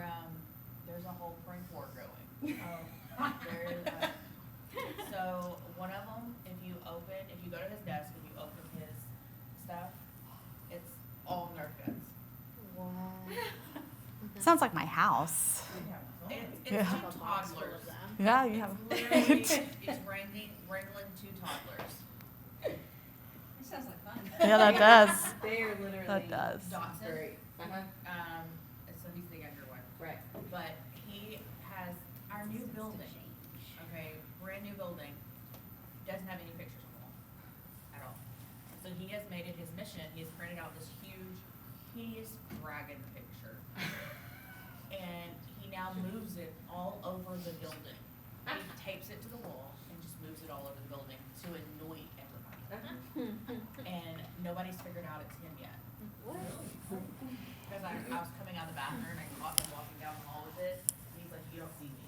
I was like, "I'm cool, you don't see me." We're good. We're good. All right. Trying to get in the middle of that record. Exactly. We have a lot of different ones up here. Is anyone still working on it, or you think this is a good list? This is a good list. I'll send that out to everyone as you think of things. We have team dynamics and silos down here if you can't read many of them. We have leadership, warrants, dockets, court systems, dealing with difficult defendants, youth diversion, case management. Looks like we had more than one submission for standing orders, processes, trials, pre-trials, court security. Operations at the front window, leadership versus management, yeah. Those are great. So, Yeah, what is GL? the general ledger, general ledger budgeting. SOPs, standard operating procedures. I think those are the only two that are, yeah. All right. So y'all keep in mind all of these topics, okay? Because what we are going to do is we are going to use these topics and we are going to actually apply the loudest duck and the things that we learned in the loudest duck and write a journal entry as a sample so that you can see how to apply and align those concepts. Okay? But we're not going to do that yet. Let's see where I am. All right. So we talked a little bit about available resources. I want you guys to become familiar with all of these. That journal observation planning guide, that is what she referred to earlier. That is on the TMCEC website. Go print that. Read it over and over again. Look at it often. It is really chock full of good information. Again, I built this around that guide so that you would have that information here and there. The grading rubric is there. You have level 3 study questions. They're different than the level 1 and 2 study questions that give you answers. These are really supposed to be thought-provoking for you to understand how to pull the concepts and the ideas out of the books and what you want to use for those later on as far as aligning them with your journals. How many of you know that TCCA offers mentors, level 3 mentors? Good, I'm so glad. You learned that yesterday. Okay. And the book club, yes. There is a book club and there are level 3 mentors that are available for you. The level 3 book club, those are recorded, so you don't get educational credit for it, but it can sometimes help. very much. Yep, they spend a lot of time going through different things, and if you hadn't thought of something, chances are that they're probably discussing something within them. Occasionally, we will host new book clubs. Yes, occasionally we do. We have to build it into the people who have read all the books and they're available to do them. But you don't have to have someone from the education committee or someone from TMCEC lead those. If you wanted to start a book club, you have a whole group in here that you can reach out to. And all it takes is just a virtual meeting for y'all to say, hey, today we're going to be discussing The Loudest Duck. Read the book and let's talk about it. What did you get out of it? Let's answer these level 3 questions together. If I don't understand something, let me bounce it off of you, right? So you don't need that to be formally facilitated in order for you to do it and get something out of it. Y'all just have to be willing to jump in and do it on your own, yeah? Okay. And that's where your network comes in. So we talked a lot about your network already and the people inside of this room. It's not limited to the people inside of this room, though. Y'all have friends all over the place. Reach out to them, too. Even if they're not going through level 3 yet, maybe you can be the catalyst to get them going through level 3. Maybe you'll pull them along for your journey so that they can start theirs, too. Or maybe they've already done it. And so just rely on the things that you have. Writing and grammar skills. If you're not real comfortable writing, don't worry. AI is a fantastic tool. It is a tool in order to help you. So things like ChatGPT and Copilot, there is nothing that says you can't write something and then have them help you with the grammar or make sure that the subject matches the tenses and all the things that come along with the grammar stuff, all right? So I caution you, don't let ChatGPT write your journal for you. Make sure you write it, but utilize it as the tool that it is. If you don't like how you said something or you feel like there's a run-on sentence, sure, go to ChatGPT and let them help you figure out how you want to say that differently. Ultimately, just remember that integrity, like the book, is something that we all as professionals have. Yes, ma'am. If we were to use any of those tools, are we to reference it in our journal? Like, for example, if we use it to brainstorm ideas, are we adding a section on there, like in the appendix or at the bottom of the page, a note to say AI was used to do this in this? You do not need to do that. Just be reasonable with the amount that you're using it. And obviously, because you're all professionals, whatever you feel comfortable with, use it to that amount. Okay? I don't know what I would do without my ChatGPT. I use it all the time. Yeah, I use it a lot. And I don't even know what I did before it came along. I'm like, did I really have to think of all that stuff on my own? Because my brain doesn't work very well like that anymore. So it has made us a little softer. But yes, just remember too, these are all read from beginning to end. And if you do rely on an AI tool and they write something for you and they get it wrong, you look real dumb. So you don't want to look dumb. You want to make sure that you're putting forward all of the things that you've learned and that you really have learned it. Past that point, after you get done writing your journal, have somebody proofread it before you turn it in. You can have someone who is familiar with municipal court environments, have someone read it from there, and then have someone, maybe a layman person who doesn't have all of the same background that your municipal court proofreader does, to give you feedback. Were they able to understand your flow? Were they able to understand the things that you talked about? They may not fully understand it, but does it at least make enough sense for them to get through it and realize how you were aligning the different concepts that you were using, okay? You can rely on each other if you want each other to read your samples. See, am I going in the right direction? Does this sound okay? Does this make sense? That's a tool. Don't turn something in if you don't feel 100% sure that it is your best foot forward. And before putting that best foot forward, you have a lot of resources available at your fingertips. Utilize them. Okay? Does it have to be handwritten or Word? It is double-space typed. It gives you all of the requirements within that planning guide. So whenever we say it's 20, 40, 50 pages long, just remember that is double-spaced, 20, 40, 50 pages long. Okay? All right. We talked about drafting an action plan, so I'm going to cover this real quick because, again, this is going to be a tool that you can choose to use. Bless you. You can choose to use or choose not to use. Understand your why. Sometimes through a journey like this, especially if it's over a year or 2 years, we lose momentum and we forget why it is that we are going through this process that is taking so much time away from all the other things that we have on our plates. If you write down your why and you keep up with your why, it makes it easier to stay motivated to make sure that you complete this. The luster of this class is going to wear off, right?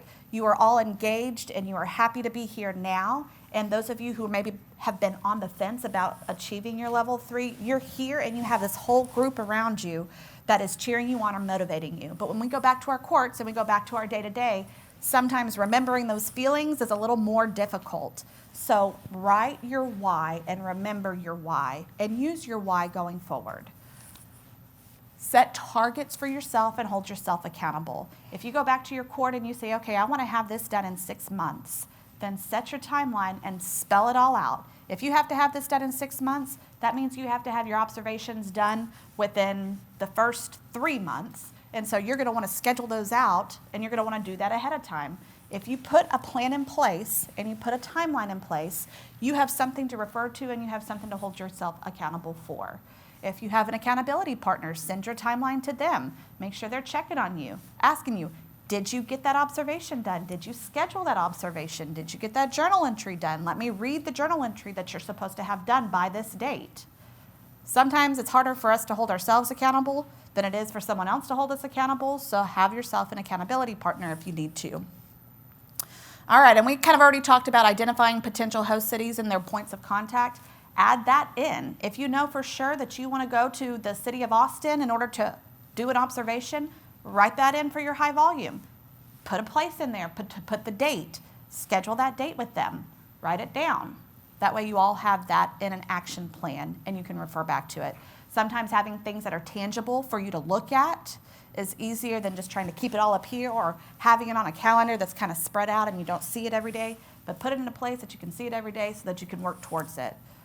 We totally understand that things get in the way, especially our day-to-day, because our real jobs that need day-to-day operations, that tends to get in the way of doing things like reading books and doing court observations. But it will make you better, it'll grow you, and it's worth doing. Any questions about that? Nope. How about then, this is one of my favorites too, and I should have pointed this out. Pick a fan section. I don't care who it is. It may be your mom, it may be your brother, it may be your spouse, it may be your kids. Let them cheerlead you on. Share with them what you're trying to accomplish and let them be a cheerleader for you and help keep you motivated as well. It doesn't have to be anyone personal. It can be someone at work. It could be your work buddy that sits right next to you. It could be someone in this room. Someone, though, needs to be your cheerleader. We can cheer ourselves on, and that's all well and good, but it sure does help to have a cheering fan section. And it can be more than one person. Okay? All right. Let's take a break. I knew we were getting close to it.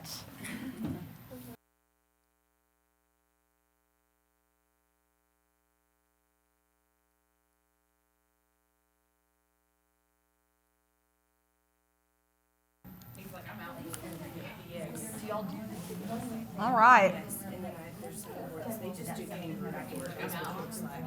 It looks like we have everybody back in the room. Am I back on? Okay. I was chewing in y'all's ear earlier and nobody told me that I was chewing with my microphone on. Yeah. Well, it's a good thing I didn't go to the bathroom. That would have been awkward. I thought Pat was going to do that yesterday. Yeah? She left her mic on and went into the hallway. I was like, Oh, yeah. Yeah. Yeah. Won't forget. But it's also, it's something to see. It's exciting. All right. Are we ready to get going? Okay. So part 2, now we are going to dive into the journal rubric, the journal entries themselves, and a little bit more about what that looks like. So by the time that we finish part 2 today, You should be able to describe all the requirements associated with the grading components. We're going to talk about basic grammar, what that looks like, your audience, your voice, how you should flow your journal according to you.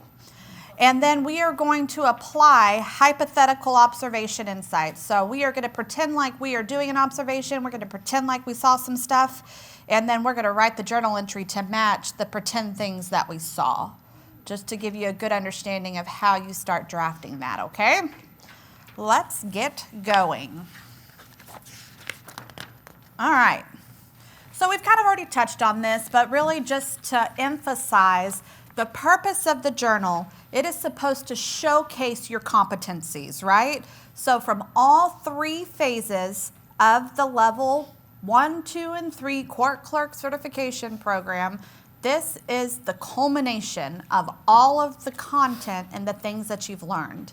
Now, obviously, they're not going to ask that you refer to every statute in Chapter 45A, right? That's completely unreasonable. But if there are processes that you are specifically following, you are going to need to know the statute reference in order to refer back to that within the journal. If there is a concept within the Level 1 study guide, you're going to refer back to the Level 1 study guide and say, as discussed in the Level 1 study guide, ... And that way it supports the things that you're talking about within each of your journal entries. So the competencies, we want to see that you can critically analyze court operations, right? It is not just you're going to go in and you're going to describe what you saw and that's the end of it. We don't want to be there with you. We want to see that when you go do these observations, you can critically analyze the things that you're observing and apply them using the content that you've learned through level 1, 2, and 3 study. Take them back to your court, and if you know how to do it that way, then you can apply them within your court and implement efficiencies or process improvements or some of the things that can make your court better. We want to make sure that you connect to professional practices and standards. Again, the program is supposed to elevate our profession and elevate our roles, and so this is supposed to communicate that you're able to do that. The ability to identify and address challenges with possible solutions. If you identify, let me just say this, when you go to each of your courts and you're doing observations, you're probably going to come across things that you don't necessarily agree with or you wouldn't do yourself in your court. That is absolutely okay. It is okay, too, to point that out in your journal. Do it respectfully, right? But you can absolutely say, whenever I walked into Court A, there was no bailiff. There was no metal detector. There was nobody monitoring who was coming in and out of that courtroom. Obviously, we know that court security protocols would suggest that that is probably not a best practice, right? And so that's exactly what you can say. In order for them to be more secure and ensure ... that was talked about in the court security book, this court may consider hiring a bailiff, working with their police department in order to staff a bailiff, investing in a magnetometer so that when people walk through, it can identify if they're bringing weapons into the courtroom, something along those lines, right? So it needs to be objective, but at the same time, it doesn't have to be rainbows and sunshine in everything it is that you're observing. Your readers totally understand that everything is not going to be exactly as it should be. They want to make sure that you can identify those things and you can communicate those things, and then you can provide solutions that would rectify whatever it is that you think is not a best practice and why. Why are you suggesting the solution to whatever problem you identified, right? Okay. Lastly, demonstration of legal and ethical understanding. That goes back kind of to the respect thing, and make sure that they're doing things legally. Now, obviously, if there is something that you find in whatever court that really does breach ethics, and you think that it's a big violation, do that court the respect of at least bringing it to the administrator's attention. You can do that respectfully and say, hey, whenever I was in the courtroom, I noticed this, for instance. Not that this would ever happen anywhere, but let's just say that you noticed that a clerk pocketed some money that a defendant gave them, and I know I'm using an extreme example on purpose because obviously that we wouldn't see that. We hope we wouldn't see that. But if you notice someone stealing, then you need to notify that court administrator, hey, you may want to investigate. This is what I saw. I'm not sure all the way if that's what I saw or not, but give them the courtesy of letting them know that too, all right? Lastly, effective professional communication and documentation. That is the point of the journal. Your writing is supposed to communicate that you understand the things that you've learned, and it's supposed to do it in a well-spoken fashion, right? All right. Any questions about those things? Yes, ma'am. Not specifically these things, but a question off my head. Sure. So you mentioned that we were able to do the Zoom would count. Yeah. So I have 12 hours left to do.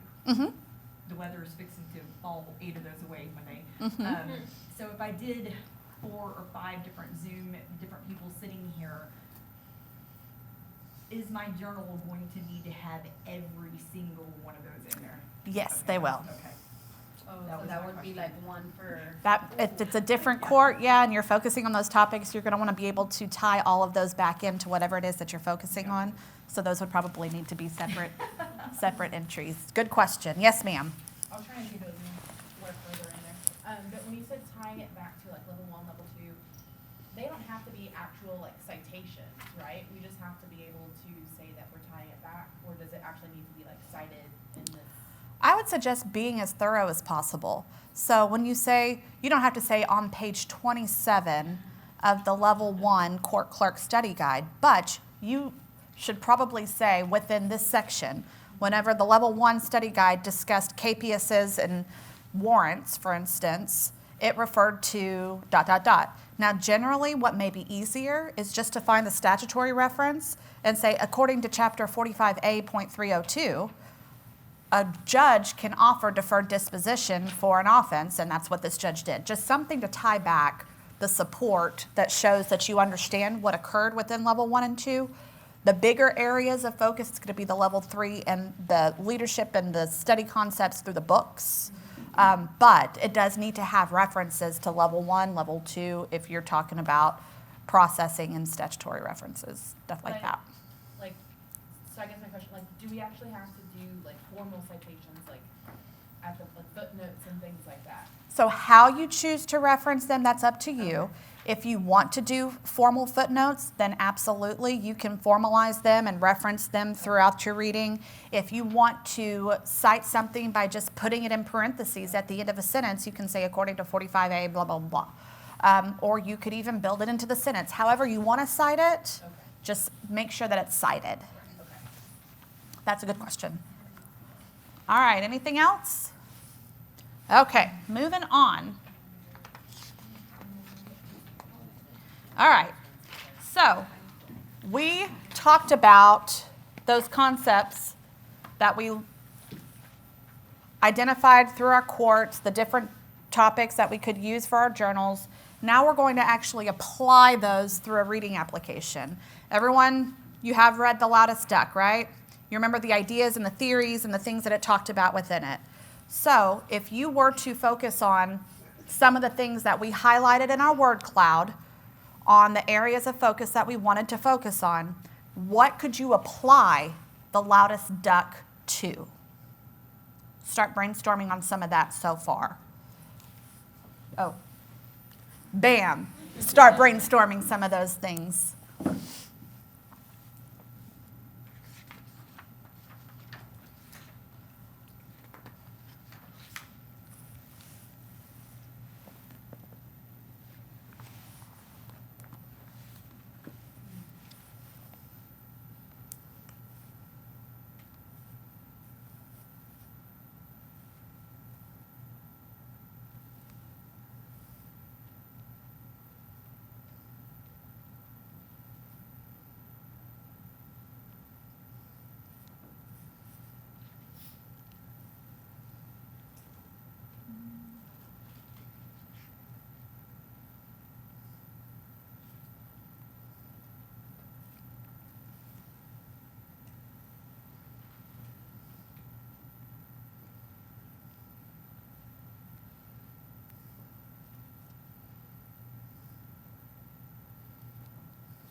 All right, so as our word cloud is forming, and we're considering the topics that we identified previously, which of those topics we could align with the loudest duck. We have comfort zone, diversity, perspective. Perspective is real big. Obviously, that was submitted a bunch. Leadership, another big one, submitted a bunch. Leadership styles. We have team dynamics, silos, communication breakdowns, resistance to change, customer service, collaboration with other courts, concept, rules, people, communication. We have nothing. Public interactions, differences, inclusion. These are all great. Does everyone feel like they can see where these ideas that we have in our court, topics that you would want to see in a court, and how you could align things from the loudest duck to those topics within the court? Yeah? Okay. So this same exercise is some of the same things that you'll be doing with all the other books that you read. And that may help you identify which of those books align with the topics that you've selected.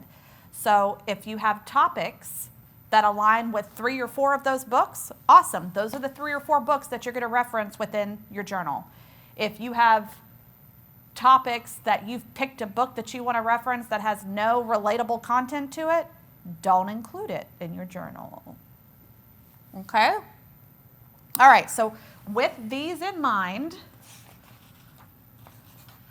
we are going to write down and draft some journal entries. Out of those, I don't want to, you have all the examples in your materials. So you have, let's see how many there are. You have 7 different identified topics within your journals. And the majority of them, if not all of them, align with something somewhere on here.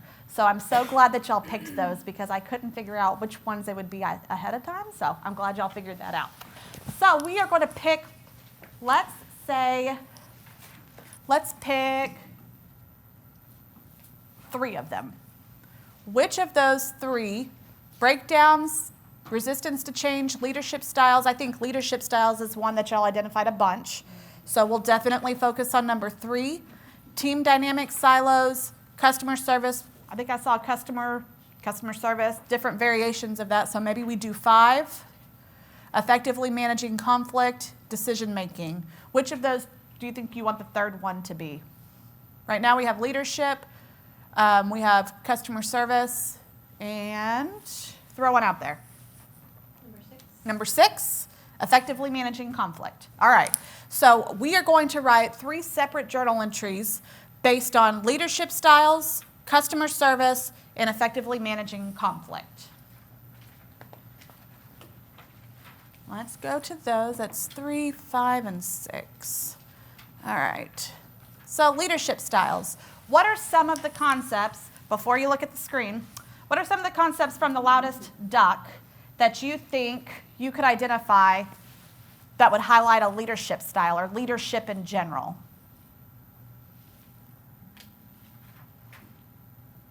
Okay. Go ahead and look at the screen.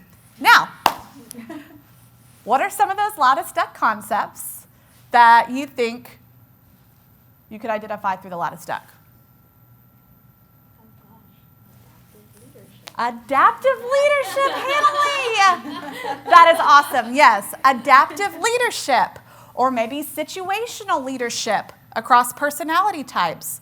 Authority versus influence. Do y'all all remember reading those concepts within the book? Not at all? I appreciate the honesty. Well, within the book, there's some adaptive leadership concepts, situational leadership, and authority versus influence. And so your observation prompt, if this is some of the areas that you were focusing, your observation prompt may be, how does leadership adjust or fail to adjust to different personalities? So if you're going into these courts and you're watching how these teams work together, you may be focusing on their interactions. You may be focusing on the leader of a particular work team or the leader of that court in general. How do they lead that group? how does their leadership adjust to the different personalities within that group? Generally, whenever you're working within a team of individuals and you're watching them pretty closely, you're watching them interact, you can kind of tell those personality types pretty quickly, right? If you have someone who is constantly talking and you have someone who is never talking at all whenever you're watching them, that kind of gives you insight on the type of personality that person has, right? And so for this one in particular, an example of the application. If you were taking that adaptive leadership, and instead of turning around, let me just use this. If you were taking that adaptive leadership or situational leadership, you could say,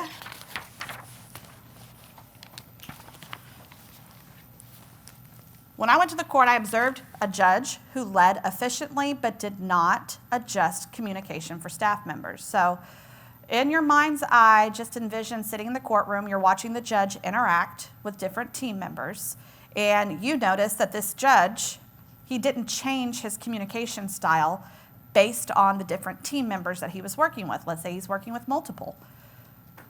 Some may require more context or affirmation, right? They need to be told, hey, you're doing it right. You're not doing it right at all, or this is how I need it done. And if you have one communication style, it may not be effective across the board. So I observed a judge who led efficiently but did not adjust communication for staff members who required more context or affirmation. According to the Loudest Duck, leadership effectiveness increases when leaders flex their style to meet different needs. This observation reinforced that strong leadership is not one size fits all, especially in a high-volume court environment. See, that's pretty basic, right? But it ties that concept back to what it is that you observed. So you're going to explain what you saw. You're going to explain the behavior from the judge. You're going to explain what you think is a best practice, and you're going to explain what could be done differently in order to adjust that. So this is your start of it. Does that make sense? Okay? Yes, ma'am. Do we have to write the place that this happened? Yes, this is just one example of how you tie the book into the journal entry. So your full journal entries, you're going to refer to the samples that are provided in the planning guide. Okay, that's going to spell out everything, and it's going to give you in the beginning, you're going to detail the court it is that you're visiting. And maybe I should have moved this to the end. Y'all are my guinea pig class for building these particular slides in, and maybe we should move this closer to the end after we've gone over the rubric. And so maybe it'll make more sense once we do that. In fact, let's kind of move past this, and we'll come back to this at the end. Yeah? Let's try that. Okay, so your grading rubric. Let's go there first. Part 1, presentation. Part 2 is going to be looking at your writing competency. Part 3 is the content itself of each of those journal entries. Part 4 of the rubric is reviewer comments. So after you submit your journal, based on whether you pass or fail, you are going to be given the comments from the reviewers who reviewed your journal specifically. So in the event that you don't pass, they're going to give you suggestions on what you can change before you resubmit to be more successful in your second submission. Or they may highlight something that you did really awesome, and they're going to say, great job, you did a really awesome job here. Either way, that's part of the rubric that you'll get back is the reviewer comments, and then the timeline and additional information. Okay, so part 1 is presentation. You are given 9 points overall. Passing grade is 70, just like it always is. Max that you can get is 100 points. So it's broken down into different sections. Part 1, presentation, 9 points. Is it neat and professional? Is it typed and double-spaced? Yes, ma'am. Bless you. Do we get our score when we pass? Because the other ones we don't get our score. You know, that's a really good question. I think this one may be just a pass-fail too, along with the reviewer comments is what's submitted back to you.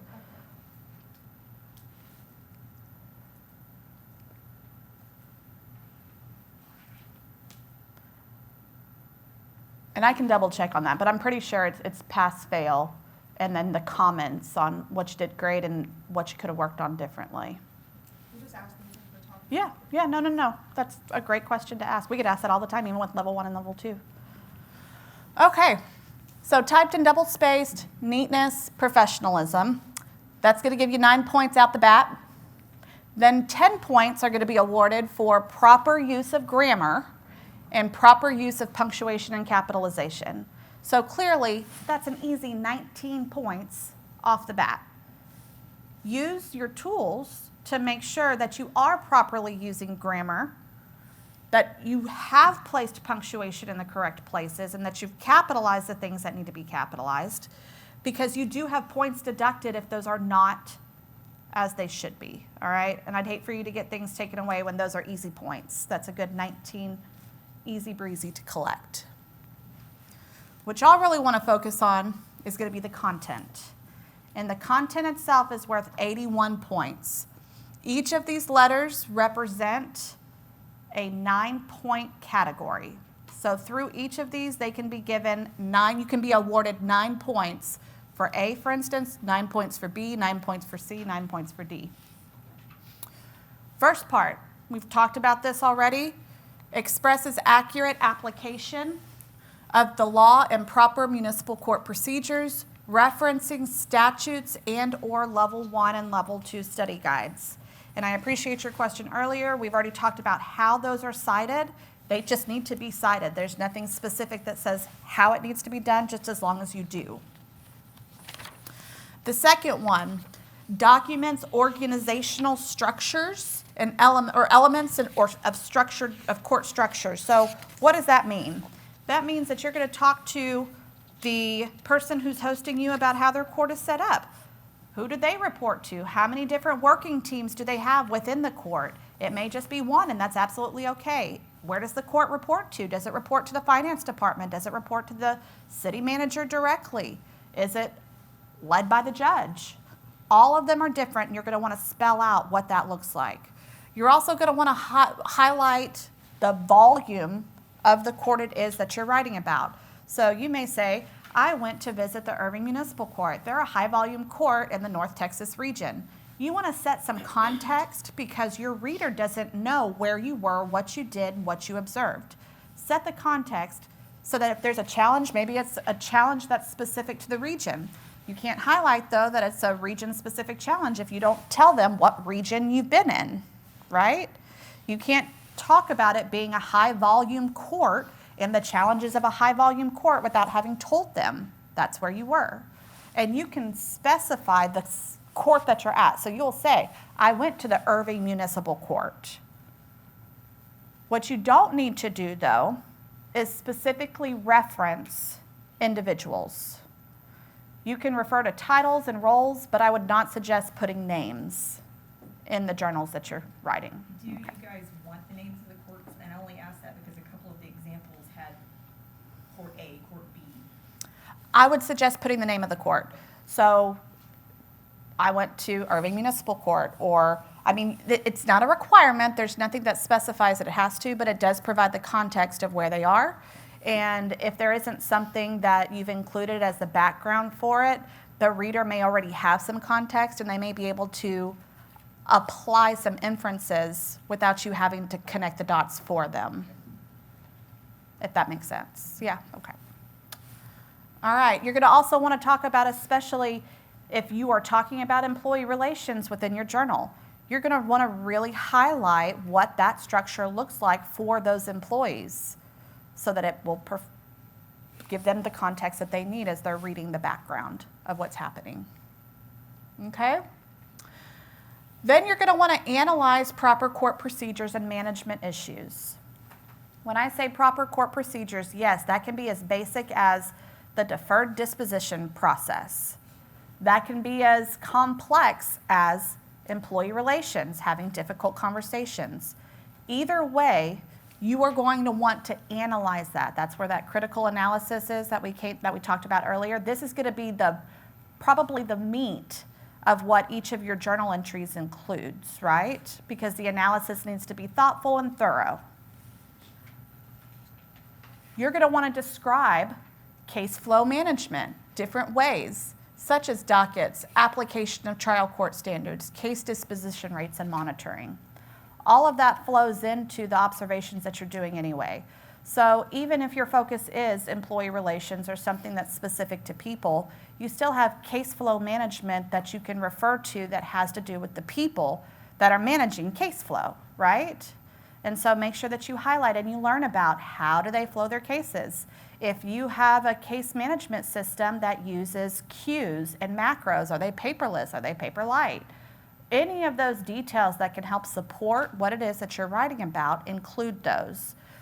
Make sure, though, because this area does give you 9 points, that you do incorporate case flow management into what it is that you're talking about in some way, form, or fashion. Any questions about these 4 categories so far? Okay. Y'all went from looking at me like y'all were really to a little overwhelmed, so we can break these down any further if you need us to. We're good? All right, yes, ma'am. A side note, but just because I am currently working on case flow, of course, with dockets,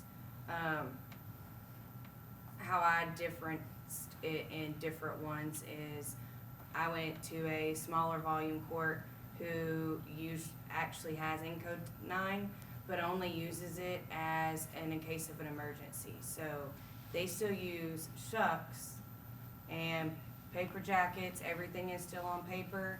But if for some reason their city were to go up in flames tomorrow, everything they had in those paper shucks is still in Encode 9. So when they go to court, they take those paper shucks, the judge writes on them, they fold their papers back in there, and then it goes back to the court clerk who scans it into Encode 9, and then the shuck goes back in the folder. Versus a higher court I went to, they use queues. So if you're going to a specific docket, that docket has its queue. The judge can pull that queue up and say, we're on defendant whoever, pull the defendant up and see everything in TCM or whatever you use for your scanning. Yeah. That's a perfect example of case flow management. Yes. And identifying and highlighting how those things are done differently. And then if we narrow that down, you're going to find so many different courts are still very reliant on case jackets and all the different, there's a lot of them that still prefer that. But you can dig deeper. Why is that? Is that just because they don't have the resources to implement something that's more paperless? Or do they have a resistance to change by a judge who doesn't want to use a computer system when he's or she's on the bench, and they only will use a case jacket? And so asking some of those questions may be relevant for you determining what you think should be done different and what is a better practice and how do you relate that back to the concepts that you've learned. So just in that situation alone, managing transitions, right? We could even probably talk about the loudest duck if they're resistant to change. Yes. We could talk about court security maybe if there's some sort of, if they're wheeling something back and forth, maybe the marshal could say that could be used as a weapon in the courtroom. I don't know, I'm completely far-fetching that. Well, but that and you're not securing those documents. So that specific court, they travel from this side of the building all the way to this side of the building through the public to get to their courtroom with all that information. Yeah. So you're walking through there with a money bag, everybody's information, your computer, your pens, paper, everything. And if somebody comes in disgruntled and gets mad and comes at you, your hands are full with everything that you're carrying from this side of the building through the middle of all these people to the other side. that's a valid point. So there's this Yep. court security issue there. There you go. See, so there you can apply that example to so many different things. But do you see how we just did that? That's exactly what you want to do. And regardless of what it is that you're doing, your case flow management is going to come into play no matter what. And I think that's why that's such a heavily referred to category, because that should be implied through whatever it is that you're observing, if that makes sense. Okay, great context. Thank you. Good insight. All right, so moving on. We want to make sure that you can document alternate ways to handle fine collections and enforcement and explain how the court coordinates the different collection venues. And what I want to preface here is while it does say specifically fine collections, That doesn't necessarily have to refer to monetary collections. That could be non-cash transactions. Let's say that you're focusing on community service. I really think that ultimate disposition of a case may be something more appropriate here. How are you enforcing court orders? Or how are you observing how they're enforcing court orders? How are they getting to court orders to be issued? Whether it's a judgment, whether it's a deferral, however that's being done, make sure that you ask those questions so that you can tie this into each of your journal entries. It very well may be monetary collections. It may be that they offer an online portal so that the court is accessible 24 hours a day, 7 days a week, and they can go pay a fine online. It may be that they're handling fine collections through standing orders. They allow their clerks at the front counter, without having to come see the judge, to take care of payment in full or payment plans based on specific criteria. If standing orders is something that you're wanting to focus on, that may be something that you could tie into here. Does that make sense? Yeah, okay. Moving on. Identifies common problems that municipal courts face and practical solutions. This one's pretty straightforward, right? Identify what it is that you think they could be doing differently, and this ties back into some of those management issues and some of the other areas before this.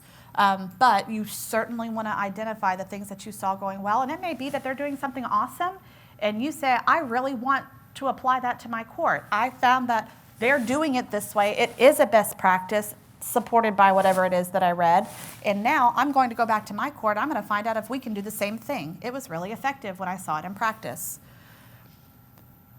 You're going to want to include those sample forms, checklists, docket sheets, pamphlets, and policies from other courts.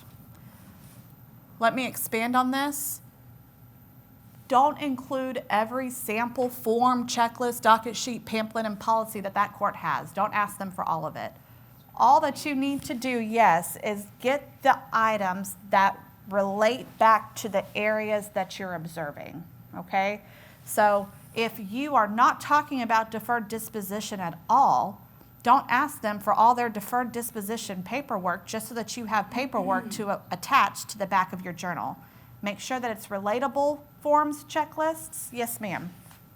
So, if I want to discuss like how we have jail credit forms at our court and they don't have them at their court, how do we implement like if that's what I'm going for, I guess. I don't know how to word this question. Okay. But if I'm wanting to discuss, like, let's say jail credit. We use forms at our court, but they don't have any forms for that. You were saying that we have to have forms for everything? No, not necessarily that you have to have forms for everything. I'm saying that if you do have a form, but it doesn't relate to anything that you're talking about, don't include it. I don't know if I worded that question how I thought it. No, you're okay. So I'm gonna have to circle back to that. No worries. Place their standing orders. Yes, I was going to say, so you may ask them. Standing orders that states they don't accept jail credit or they don't run jail credit through the court. Yep. Or if it's more specifically that they're not documenting it in the same way and you feel like having a form is more effective, and so your suggestion is for them to document it on a form, ask them, how are you documenting it now? And if it's a handwritten note or a copy of a jacket or something, ask them, can I have a copy of that jacket? Okay. Thank you. Yeah. Was that more directly? Yes. Yeah, okay. And if you do get something, you'll probably have courts that are pretty hesitant to release things that have specific defendant information included. But if you need a copy of it, ask them, would you mind if you redact all the information? I just need an example of what the form looks like or what the case jacket looks like, for instance. Okay. Make sure that you're commenting on effective practices that his or her court might consider adopting. So we've kind of already touched on that. If there's something that's awesome and you think you want to bring it back, then highlight that.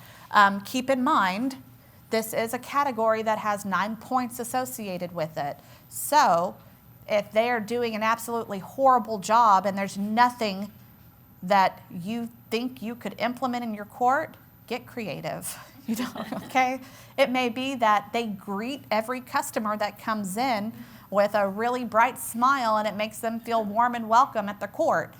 There's always something good that you can find. That doesn't mean that the whole thing has to be bad, but there is a whole category that says comments on effective practices. So I'd hate for you guys to lose out points by not applying some of these areas, okay? And then lastly, which we've touched on a ton, incorporates management ideas and theories from the level 3 reading list. So, not all of them again, but at least some of them. Does that give y'all a better understanding of what that needs to look like? Okay, good deal. Make sure we're staying on track. Okay. All right. So part 4 is the reviewer comments. We've touched on this a little bit already, but just to provide some additional context, it is a panel review board that receives a copy of your journal. They are all independently reviewing your journal, so they don't come together as a group. They independently review and they make a determination based on that rubric. That rubric is submitted back to the center. The center tallies all of that, and it's an overall average score that's provided. If that average score is greater than 70, you pass. If that average score is lower than 70, you're going to get it returned to you and say, let's try this again. Either way, you will be provided comments, which is included in the reviewer comments back to you. They may give you some direction, and they may say, for instance, you didn't apply enough of the management theories for us to feel like you really understood what you were talking about. I don't know if that's just pulling something out. Or you didn't refer anything by statute, or you didn't cite anything, or that's where those categories, make sure you match those categories, because it's going to be easier for you if you do need to go back and resubmit to identify where it is that you're lacking a little bit. Okay?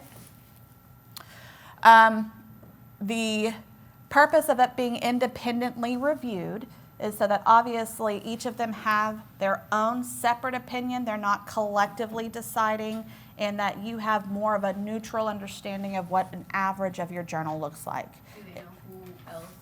They do not. It is completely anonymous. And so they're sent the journal. They're given 45 days to review it. TMCEC compiles all the results from those reviewers, and they're the ones who do all the notification and all the information past that point. The reviewers are not aware of what the other graders grade it as. But do they know who else is grading? They do not. It is a completely anonymous panel. Yes, ma'am. How do you submit your journal? That's a really good question. I'm so glad you asked that. We will cover that in just a minute. But there is a specific way for you to do it. The reviewers have no idea who you are, and that is by design. So there is no bias. It's completely neutral. They are reviewing the content itself, and they are applying the content of the journal directly to the rubric that's been provided and giving you a score appropriately based on that. They do have 45 days to grade it. So that means from the time that you submit, you should have results by the 45th day. Do they usually take the 45 days? They usually take the 45 days. Yes. And I'll tell you guys, just plan for the 45 days. It will be a pleasant surprise if you get it sooner, especially whenever you get those passing results that you know you're going to get. But yes, generally plan for 45 days. Then identify your home court. Can we reference it but not name it? You can reference your court. You can say, in my court. Yeah. You could even say, you know, I come from a small volume court, and these are some of our challenges. Just don't say, I am from the Irving Municipal Court, and these are the challenges that we have. We want to protect you guys from feeling like there's any bias. And I say we, I mean, collectively. We want to make sure that you as the submitter are protected and the reviewer is neutral and they have no idea who you are or where you come from. They just know you're not from one of those courts. They just know that you're not from one of those courts, yeah, that you're writing about. Okay, so do not identify your home court. After you submit, and we'll go over how to submit, you'll just hang out, wait, you'll get the results.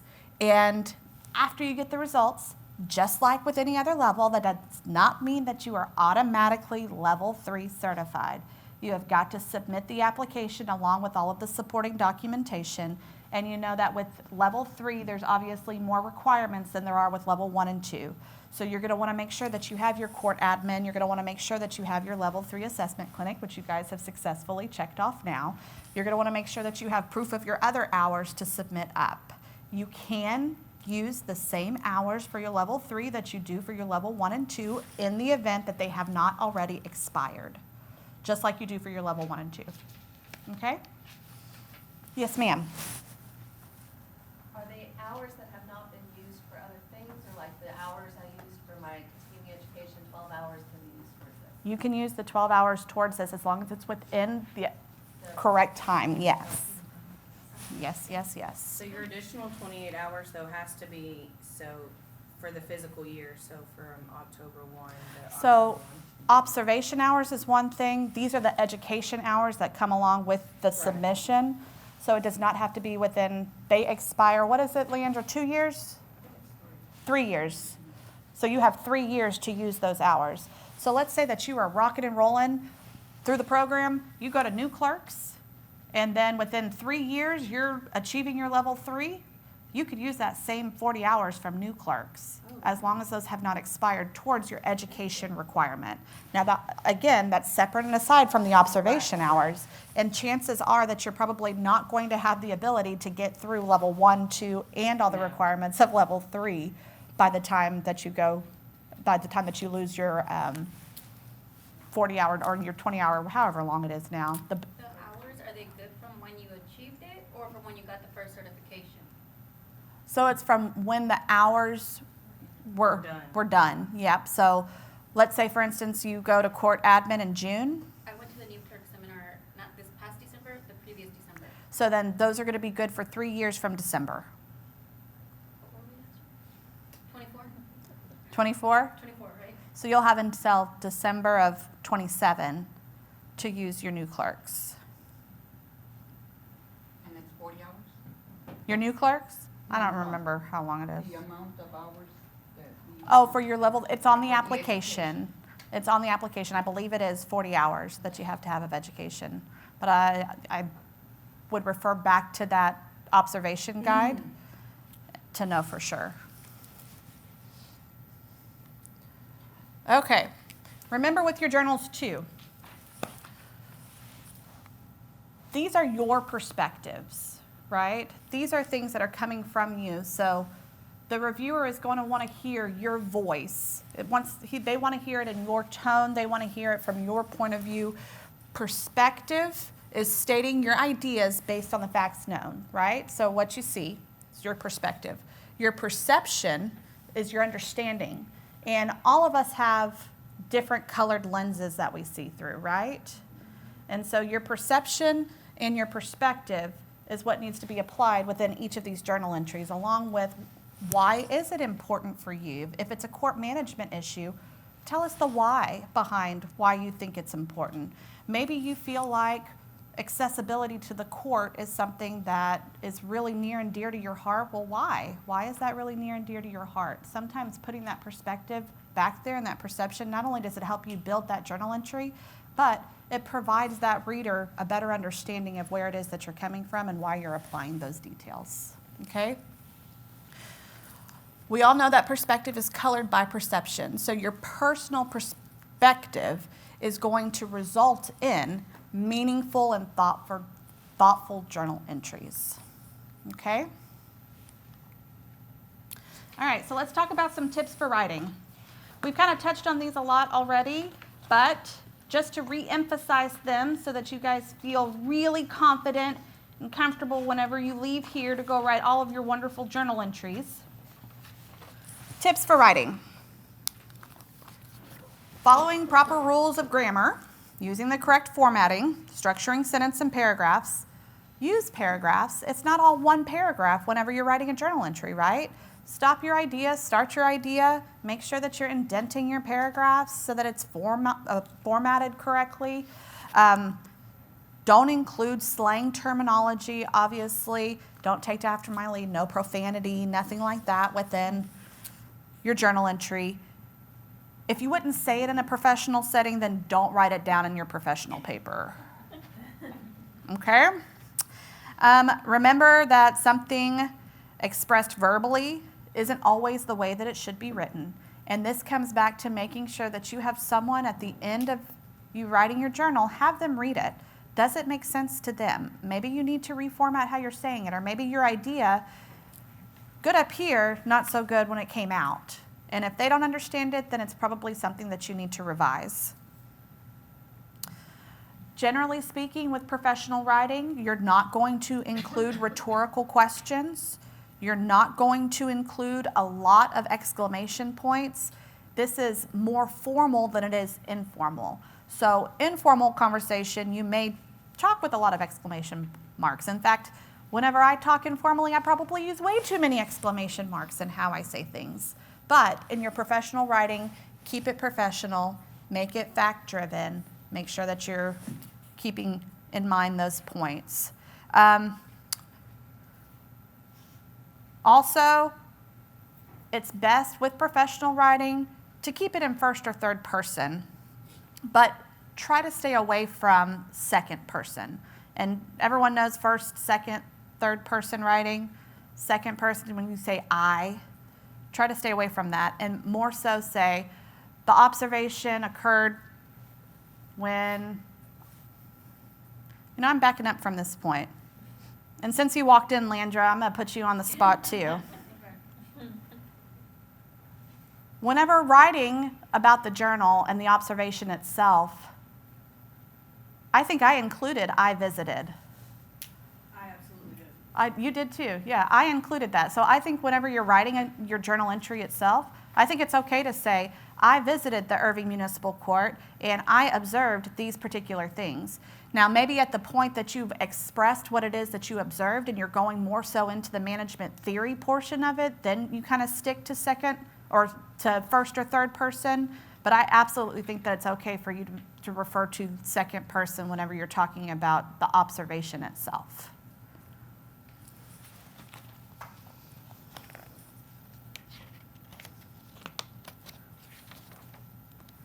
Okay, but don't say you know. Don't refer to them as the second person. Maybe that's where I was going with that, y'all. Maybe that's where I was going. Okay. We've kind of talked about this a little bit too. Why are you writing? This is talking about your audience. Make sure that you understand your audience well enough to know how to write. What are your key points and goals? Outline your journal before you actually write your journal so that you can fill in those points. If you choose to put an introduction in there like we talked about, then put your outline. I'm going to do an introduction. Then I'm going to do journal entry 1, 2, 3, 4, however many. Then I'm going to do a conclusion. Or I'm going to do an intro, and then I'm going to do a mini intro, or however you want to set that up. Set it up with an outline first and define what you're trying to achieve with each of those points that you're making. Make sure that as you go through it, you're consistent in your meaning and your words used. For instance, and I keep referring to deferred because it's such an easy concept for us all to relate to. Don't call it deferred disposition in the beginning and then start referring to it as deferred adjudication. We shouldn't refer to it as deferred adjudication anyway in a municipal court, but that lack of consistency will be highlighted and the readers will notice that you're calling it deferred disposition and deferred adjudication. Either one, they're going to be confused and be like, well, what is deferred disposition or deferred? What's the difference between the two? So set yourself up for success to not confuse the readers as they're reading. It used to be deferred. It used to be deferred? Adjudication? Well, for higher level charges in a higher court, deferred adjudication is what it is. But in municipal courts, deferred disposition is what we generally refer to it as.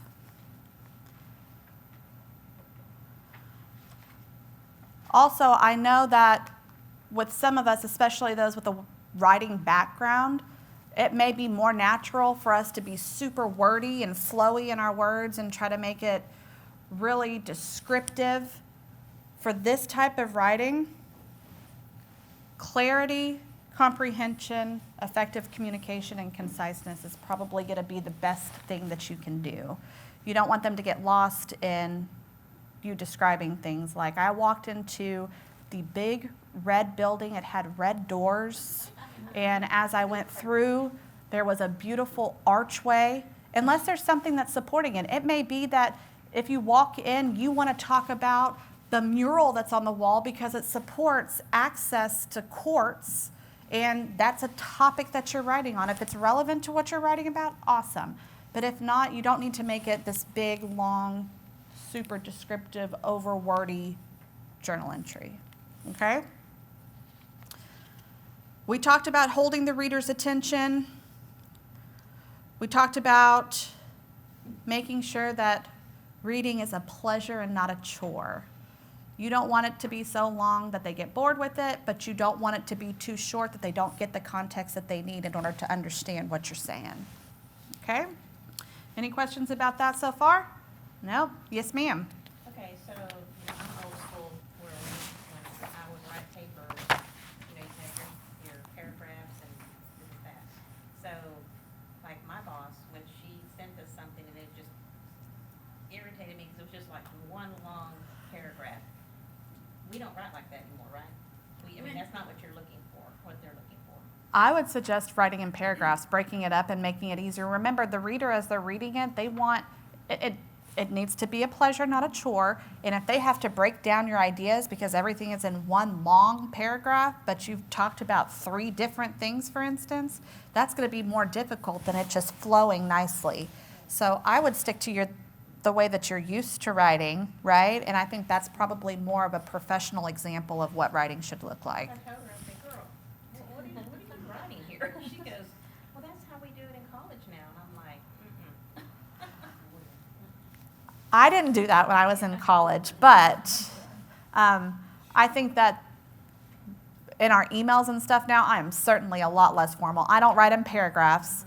In fact, if you can send me a bulleted point of something, bottom line up front, tell me what I need to know, that's what I want to hear now. In a writing and professional setting, though, if I was writing a paper on that same email, it would certainly be broken out into paragraphs. Yep. Okay, so keep sentences short and simple. We kind of touched on that already. Make sure that the reader is able to stay focused and interested. To the point writing. You don't want them to read a sentence that's so long that they have to go back and say, what did I just read? I have no idea what they were trying to say. It reduces ambiguity and it promotes impact. Minimize subordinate clauses. That enhances clarity and conciseness and readability. That's where some of your ChatGPT tools or your AI tools can also come in.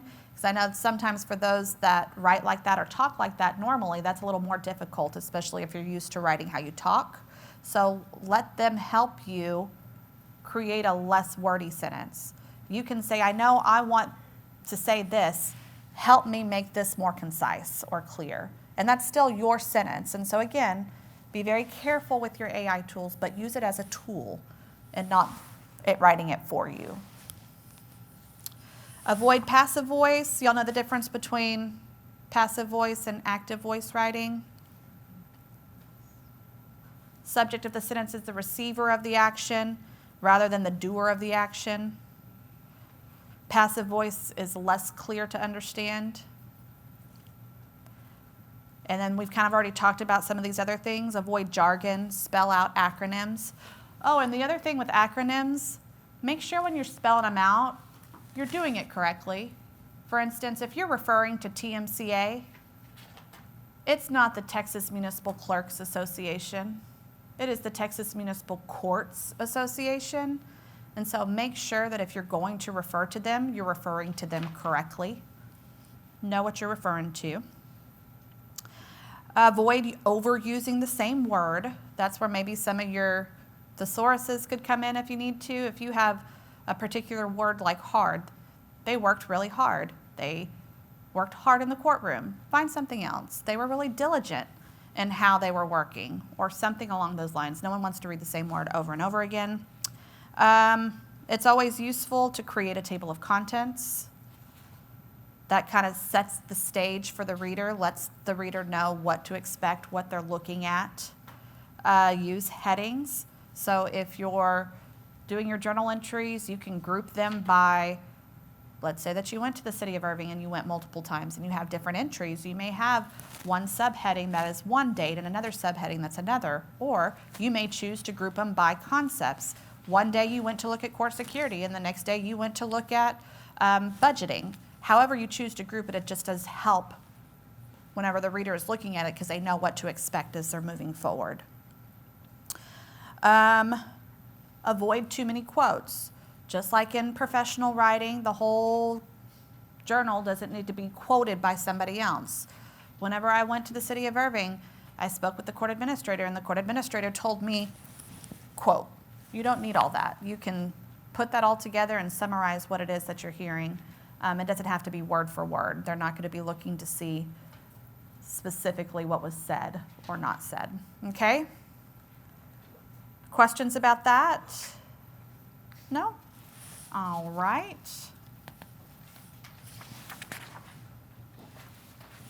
Okay. So this goes back to the journal entry itself and the outline. We've kind of talked about this.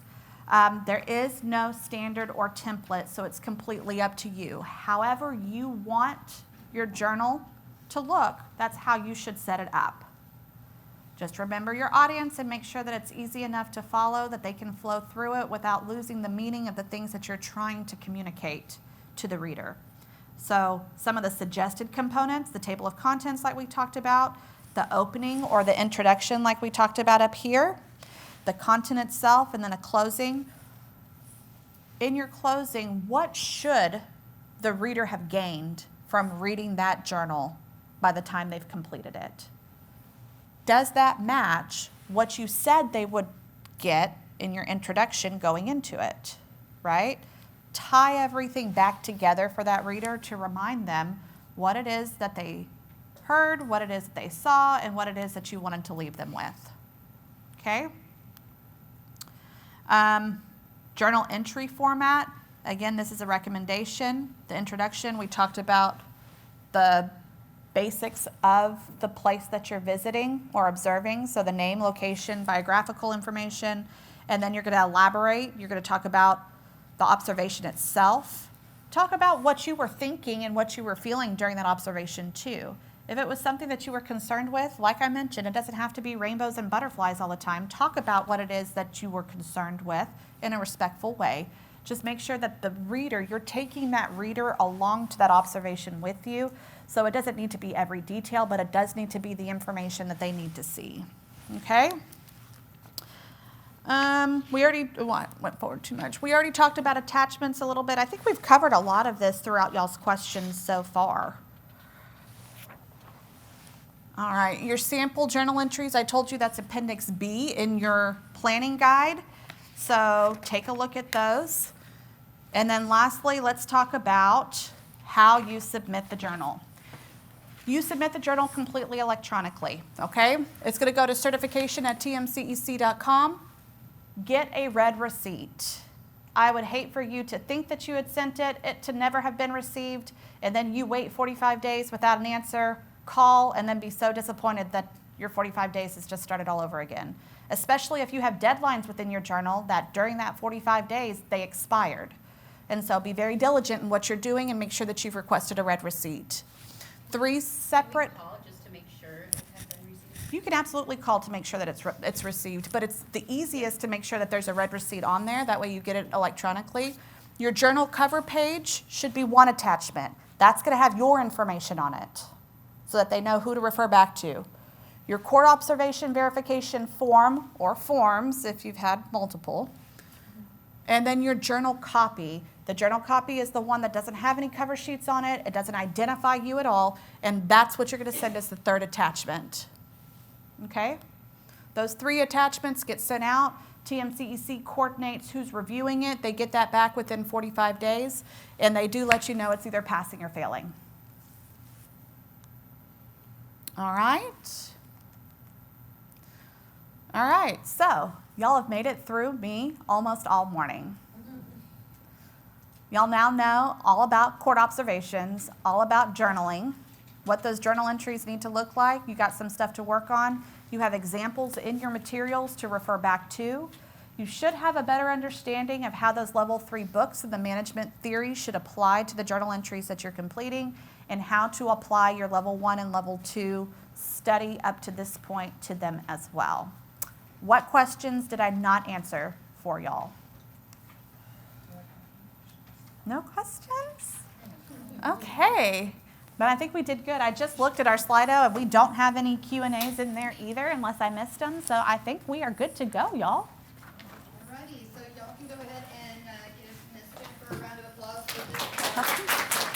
Thank you, thank you. We're going to go ahead and take our last break. So we got in here at 11 and we're going to wrap this up with a panel discussion and it's going to be very informal and awesome. So go get some coffee or something and be back at 11.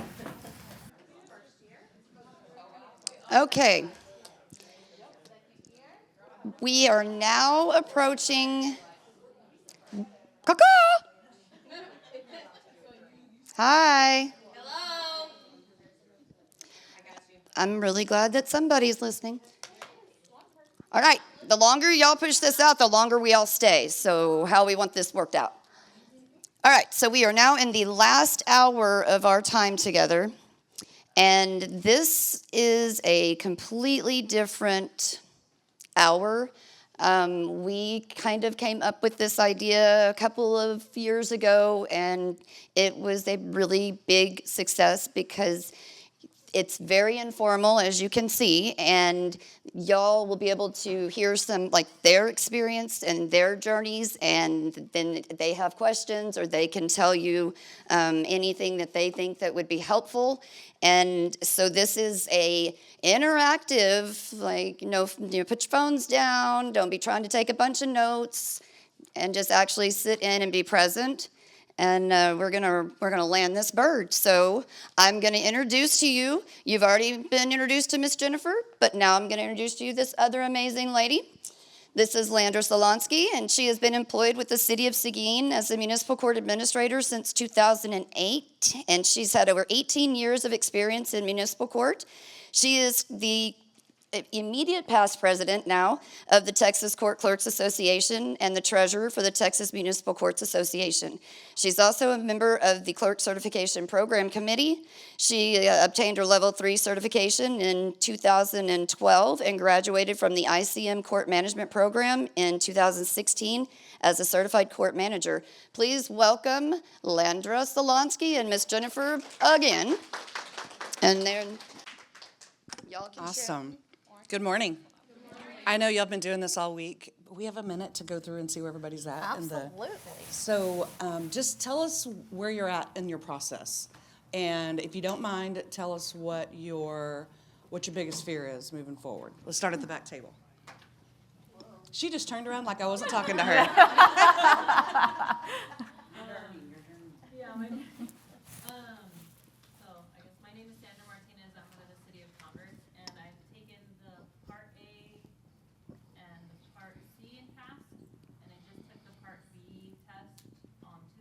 Awesome. So fingers crossed.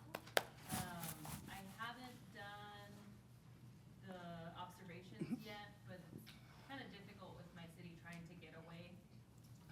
But hopefully I'll be able to fit that in soon, especially like networking here. I'll be able to like reach out to people and Absolutely. start setting up.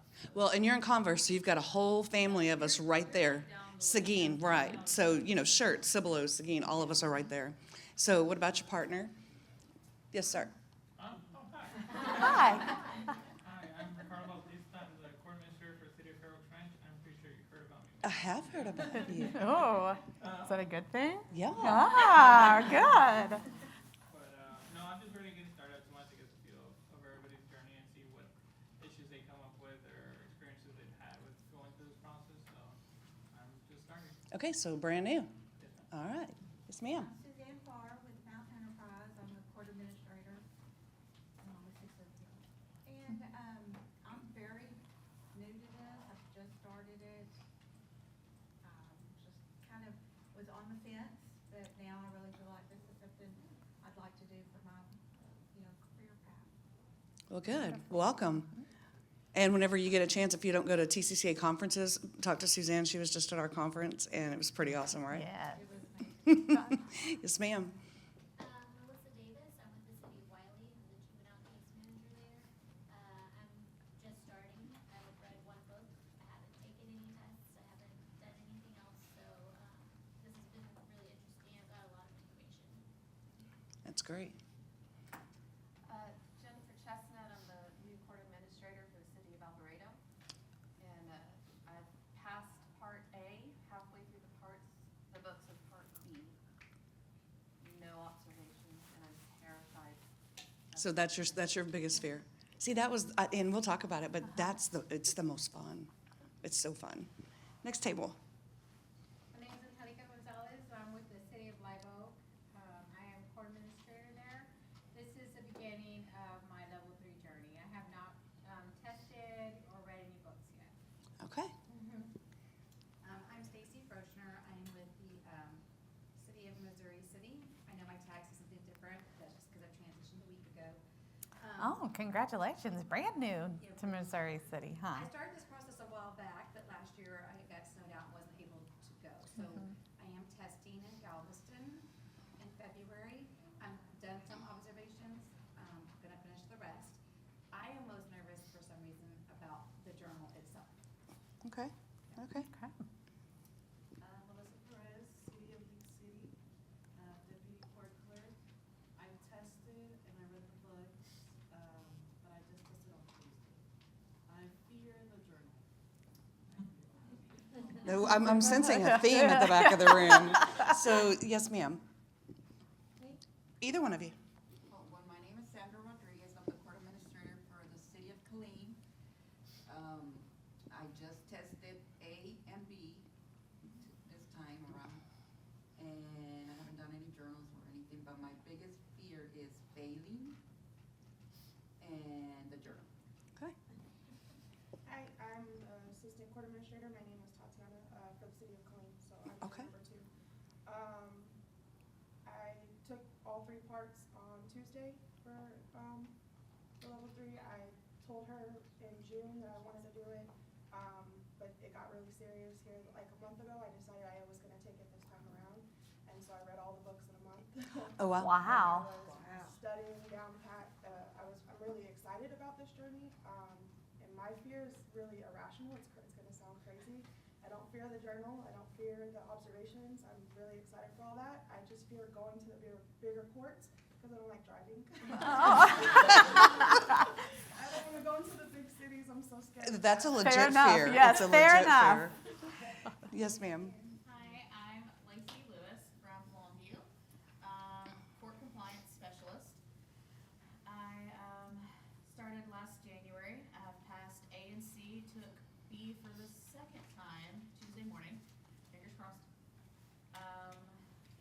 I am not necessarily scared of the journal, but it is intimidating. I'm very excited to start visiting courts and hopefully see some of y'all again.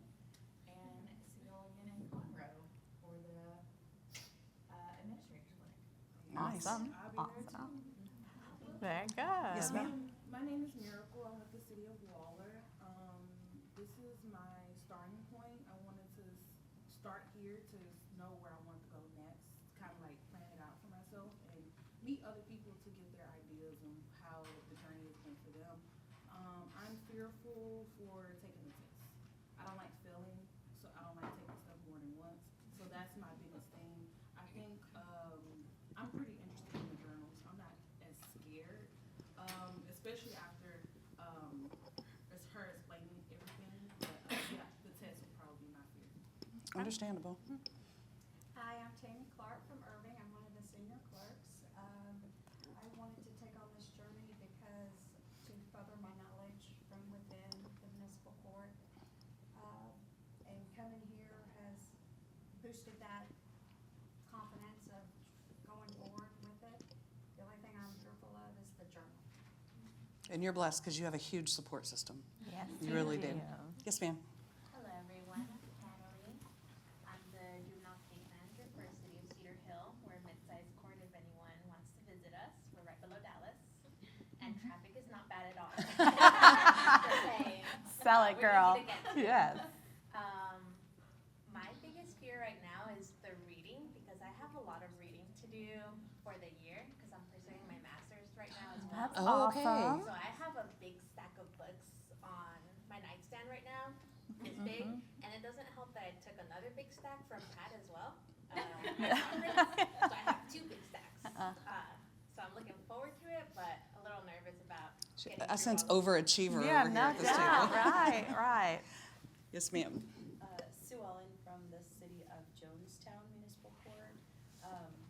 This is my first step, but I already knew that I wanted to pursue it since I'm new to the court admin position. Okay. I've been in the court for about 10 years. I'm nervous about everything, but I think the thing that I really fear the most is disciplining myself to read. You know, it's just getting through the books because it seems easy enough, you know, because I already did all the preparation. I know that I want to be on this path, but oh my gosh. The study guides really help. It is intimidating. It is And these books aren't exactly. Easy read they're- material. Exactly. I Yeah. mean, there's no hot guy on the beach or a beautiful woman and, you know. Yeah. So I get it. It is. That's why I The love book club is your friend. Oh, Yeah. absolutely. Yeah. Yes, Yeah. ma'am. My name is Alex, and I'm from the city of White House. I am halfway through. I have to turn it in my journals and test, and then hopefully test and be done. I have severe test anxiety, so the testing is gonna be my biggest fear. Okay. My name is Paula Allen. I'm from the city of Wilmer. I'm the court administrator. I like Part C. I need that. I haven't started my journaling or my court observations, but I'm looking forward to doing the court observation. I was a little bit nervous about the journaling, but with networking and everything today, I feel more at ease with it, so. Good. Awesome. Good. Yes, ma'am. My name is Edith Simon. I am an assistant court clerk in Laredo. Today's actually my 2-year anniversary there. Nice. Congratulations. And I kind of did go through it a little bit fast. I'm not really scared about testing or the journals or any of that. It's public speaking. The public speaking is the worst part. But as far as everything else, like I'm actually getting my bachelor's. I'm almost finished with my bachelor's, so the writing is right now is in. You're the warmed issue. up and ready, huh? Yeah, exactly. Mhm. Good. It's public speaking. And I just called her out, right? Yeah. My name is Heather Sutton. I am the court administrator for the city of Burnett. I have passed A and C, and I have 8 hours of observation left. B is my biggest fear. That's why it's on the back end of my journey. Because I'm not a numbers person, so the whole budget thing kind of scares me. I do our budget, but that's kind of It's a little different, yeah. Well, it's different, like in theory versus like application. I feel like, and so that's where I'm at with that. I'm Debbie with Robinson Municipal Court, and I came here, I haven't done anything else because I wanted to see if this is something I wanted to do, Okay. which it is. It's just that whole journaling thing. I don't mind going to the different courts. I like going to different places and all, but it's just the whole journaling that Gotcha. I'm feared that I won't get it right the first time. My name is Mariela Lopez. I'm in the city of Friendswood. Pat is very welcoming. We're a medium-sized court, so if y'all need us, let us know. My biggest fear is once I'm done with the journal and turn everything in, it get rejected. Okay. Y'all, we're not That's going to my speak fear. that into the universe. Right. We're going to But talk about. I appreciate you sharing. Yeah. We're going to speak all the positive things, and when you get your acceptance and your. Right. And if anyone success. wants to join a new book club, I like current active book clubs. I'm down. Oh. Awesome. I like it. My name's Danielle. I'm with the city of Boyd. I don't really have a title right this second, but come July, I will be the city administrator. Okay. Waiting to get through this journey. I've passed all my tests, and for all y'all that are scared of these tests, the book club, I'm telling you. Yes. Yes. I took Love Part that. C 3 times before I passed the dang thing. Me too, girl. Me too. It was hard for me, but I lost my train of thought. Anyway, biggest fear is the journaling because I suck at writing papers. So I have 12 hours left to do for my observations. Okay. That'll be done. But yeah, getting through the journaling, just the writing part of it freaks me out. Well, for those, thank you all for sharing, by the way. I know that y'all been together all week, but it's nice to hear, the different things. And Boz has heard this many times. So Level 1, boom. Level 2, boom for me. I started level 3, of course. I was an A student. I never went to college, but I was an A student in high school. And I took level 3, all parts of level 3, and completely expected that I would pass, and I failed Part C. Part C isn't the same Part C that you have today, because my number one goal when I got appointed to Education Committee was to get rid of that dang book. It was one book, and it was a monster. It was. Oh, I have it on my desk. It's not applied strategic planning, because we still have that Yeah. one, but it was along the same lines. It was like a thick textbook. It wasn't that, it's because in the book club, they talk about that one, but an older version, and this is. Oh, no, that book is gone. Yeah. Let me tell you that my thing of that book is I felt like it was 5 different men, no offense, sir, 5 different men basically all getting together telling you how to manipulate your staff. And I am not that kind of a manager. And that I couldn't wrap my brain around that book. So took it again, failed. I mean, that unsuccessful thing sounds real sweet, y'all. I failed it. And they didn't give us grades back then, so even if you had failed it several times, there was just, it didn't matter. So then I got in my head, it just was like, I'm not gonna be able to pass this test. And I don't like to fail, much like, many of you. So I took it again, and then I just forgot about it. I was like, never mind, I'm not gonna worry about it. And I was successful, and I could not wait to start my journal. But I wouldn't let myself start any of my observations or anything until I passed all the tests. That was just that was my goal. And so I called my boss, and I'm like, okay, so I passed it. Literally, I set up all of my observations in the next 2 weeks, did all of my observations in the next 2 weeks, because when I started, my goal was to be one of the first 50 in Texas. And you were 47. Mm-hmm. And I knew 48 had already been turned in. I knew 49 had been turned in. I thought 50 had been turned in. But I got my results from my journal and took off the rest of the day, drove to Austin, and delivered it. And I was number 50, y'all. I've never been so happy. So for those of you that are scared of the test, I didn't have test anxiety. What I had was overconfidence. But don't give up. That's the main thing, is don't give up. It is also very funny, I think, that whenever I began journaling, the number one book that I wrote about in that journal is that Part C book. Because I had memorized it. I knew it. I could refer to that one. But I know you had a struggle too. Yeah, and when it came to testing, I kind of had a similar experience. I went through my level 1 quickly, went through my level 2 quickly, and my court administrator at the time was amazing. She's actually one of the reasons that I'm where I am today, and she was my biggest cheerleader. And so her and I were kind of racing for our level 3, because we were doing it at the same time, kind of like you guys back there. So I love to hear that story. But we were kind of racing, and she stepped back to allow me to do my observations and journaling so that I could submit. And I'll always be super grateful to her for that. When I was testing, though, I did not read the books, and I just tested because I wanted to see what stuck. And it did not stick. And so I had read most of the Part A books, and those are the fun books anyway, and I think we've always had that Part A as, more of the fun section. But it was Part B and C that I failed miserably, and that dang book in Part C I had to come back to more than once. So, if nothing else, what failing did provide for me was some direction. And at least I knew how the questions were asked, the direction of the questions, where they were going. And when I did read the books, I was able to focus more closely on some of those areas that I knew to make sure that I understood those concepts well enough to test on them. Right. And so failing is not always a bad thing.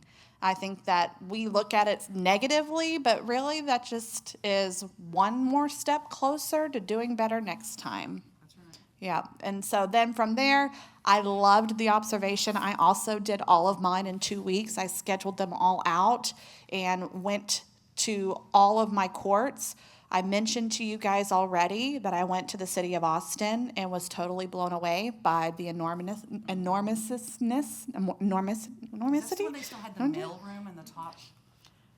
where they had like the whole mail section either in the Yes, top girl, or the they referred basement. to City Hall as corporate. Corporate, yes. Yeah, and I didn't even know halfway through the day what the heck they were talking about. And so I was trying to stay in line, and they were introducing me to all these people, and I didn't really have a focus area that I was going into, and so I was just completely overwhelmed by operations in general. And when they took me down to their juvenile division, which was in this basement, first of all, I was like, these poor people, they're in this windowless room, and they're all jammed together, and it's since gotten much better because they're not in the same building. But still, when I went down there, I was like, oh my gosh, they have 27 juvenile case managers. And this was at the time that I was there, and they didn't call them case managers the way that we refer to them now, like they weren't required. And so Austin was kind of the model for where juvenile case management came from and how the statute was written. Thank you, Ryan Turner. So I just remember thinking, I sat in my car before I drove home, and I was like, oh my gosh, I never want to be at the City of Austin Municipal Court. But what that did also tell me, one, and we've talked a little bit about this already earlier, it gave me perspective. It gave me a different appreciation for what they were doing. I was coming from a court that was small. We only had 3 clerks. And so I knew that I wanted something that was maybe not as big as Austin, but bigger than where I was at the moment. One of the other courts that I went to observe was the City of Irving Municipal Court. And they hosted me with open arms. And when I got there, I felt so comfortable, y'all. Everyone was warm, welcoming, and inviting. I spent time with their teen court program. I spent time with some of the other teams that were downstairs. And I was like, this is the smallest court feeling in a big city environment that I've ever felt. I would love to be part of this team. Eventually, about a year and a half down the road, an opening came available for Irving. It was in their teen court division, and I was a court administrator at the time in the city of Kennedale. I didn't have a degree at the time. All I had was my level 3. And so this position was in a management role, and they required, at a minimum, an undergraduate degree. And I was like, well, I have my level 3. I'm just going to try for it. Worst that they can tell me is no. And 13 years later, not only did I get that position, but I was able to work my way up, went back to school, got my undergrad, got my master's, and now I am blessed enough to lead as the court director. And all of that started because of my level 3 observation and what I went through with my level 3 journey. And so I think that the program itself is super impactful. I think that you learn so many things when you're doing your observations. And I think even if you feel like you may be overwhelmed, it's worth the experience because you never know where the future is going to lead you. You have no idea what doors will open for you later, and you'll better know what you want because of the experience through the observation. So I think the level 3 journey is one of the most impactful programs that I've participated in. And I think, Landra, were you and I at our level 3 assessment clinic together? And so I talked about staying close to the people that are in this room. Right. And this is a prime example. Absolutely. Because our paths have crossed so many times. And now as the immediate past president for TCCA, I rely on her a ton for all of the knowledge and the experience. And I've gone to her for so many things in so many different ways. You were my vice president for many years. Yes. And so all the different areas that we've been able to work together, it really started because we were connected through the level 3 program. And it's really changed the course of our careers. So that was huge for me. And for me as well. Yeah. It's funny because you think about, I still have like relationships with people I went to New Clerks with in 2005. It's been a minute. But this room, these resources that you have here, myself, Jen, Tammy, Pat, any of us, we are so willing to help you along this journey, whatever point you're at. How many of you have been assigned a level 3 mentor? Okay, only one. If you've not been assigned a level 3 mentor, this is the coolest thing that we do. It's even cooler than book club, I'm just going to say. So what we have is we have someone, Tracy Ventura, on our education committee that she assigns mentors. So basically it's a person in your area. Maybe they're not even in your area. Maybe they're across the state. but they're kind of your cheerleader. They're the ones that you can bounce things off of. So you can contact TCCA. We'll hook you up with a mentor. They'll just keep you going. It's kind of I had a mentor whenever it wasn't called a mentorship or mentor program. It was just a good friend that pushed me. And the backstory on the first time that I failed that test, when I went to take the second one, on my way back, I stopped and had an adult beverage with Judge Bonnie Townsend over in the city of Luling.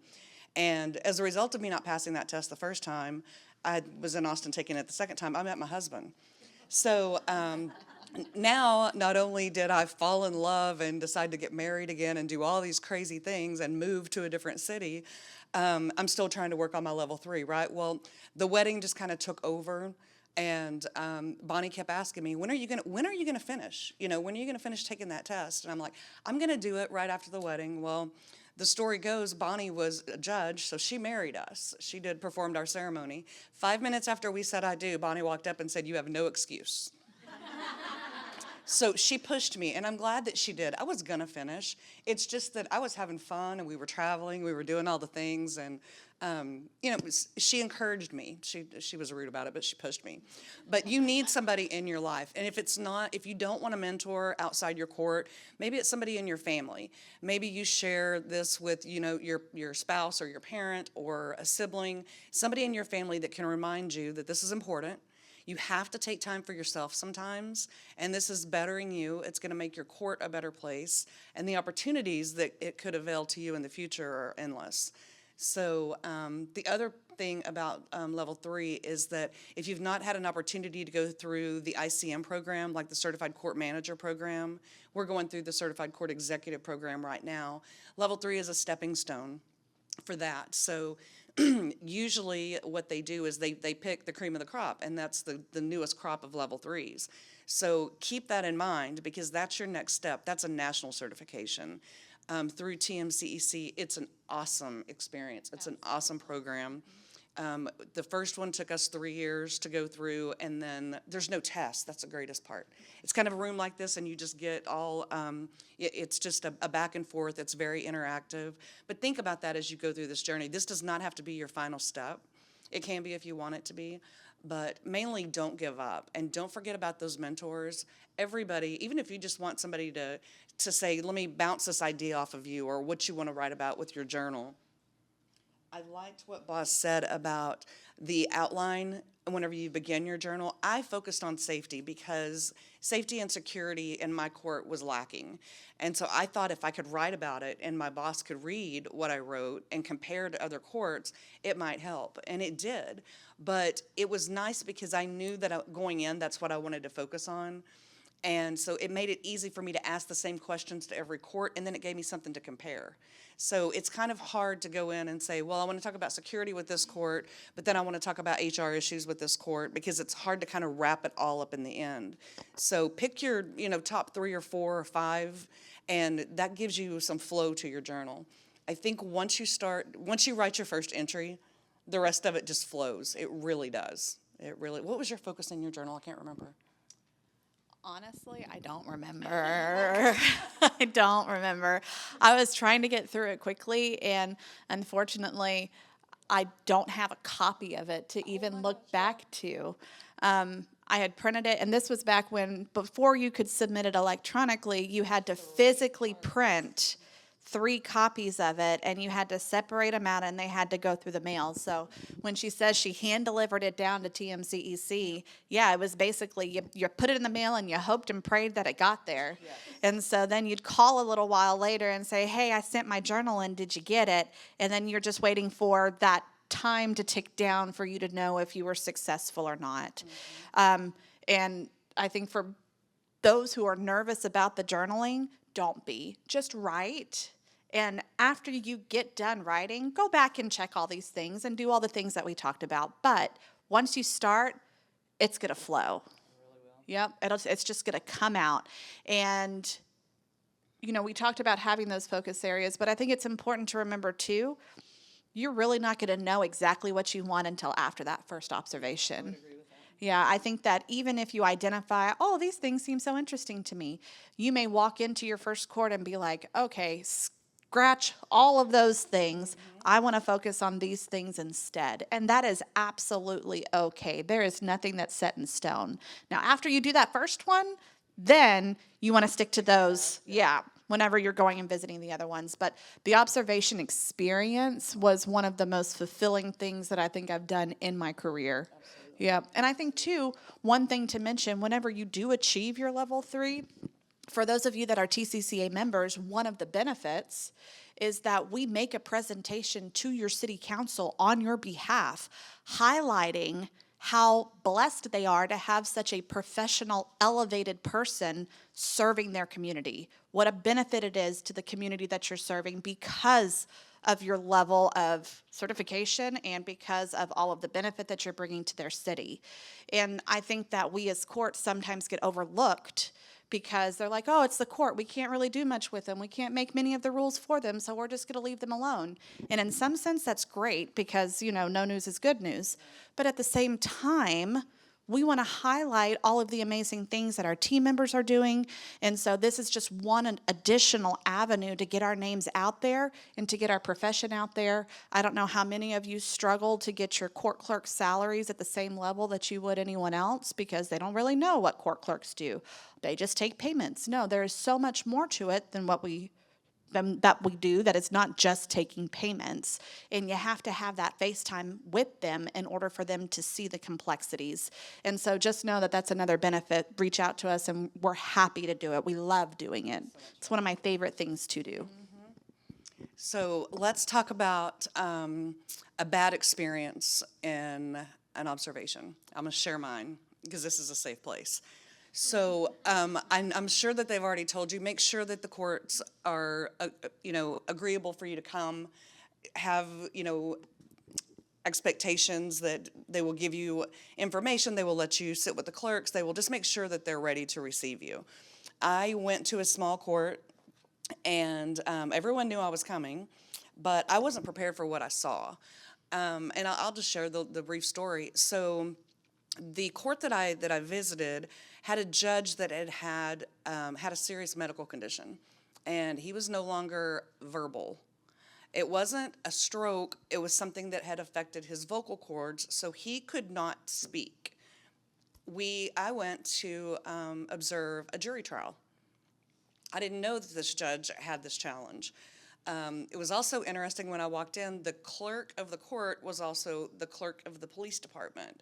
Literally a phone sitting here, and it depended on which one lit up, who she was, how she answered it. Very, very difficult for me walking in to see that. I didn't even know that existed. It was early on in my career and I've never seen that.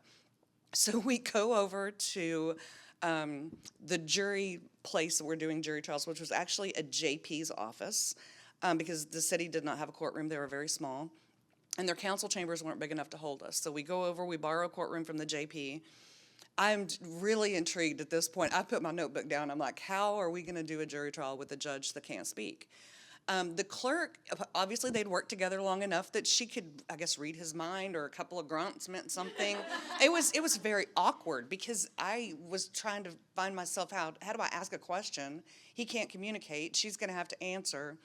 And I will just tell you, this was 6 hours of my life that was never put down on paper because I couldn't write about it. I'll tell you why I couldn't write about it, because when it came time to read the jury charge, the chief of police stood up and read the jury charge to the jury.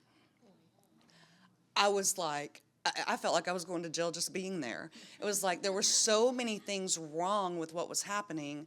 And I was like, okay, I'm not going to include this. So just because you go visit a court, don't think that every single thing that you see or every single thing that you observe has to be included in your journal.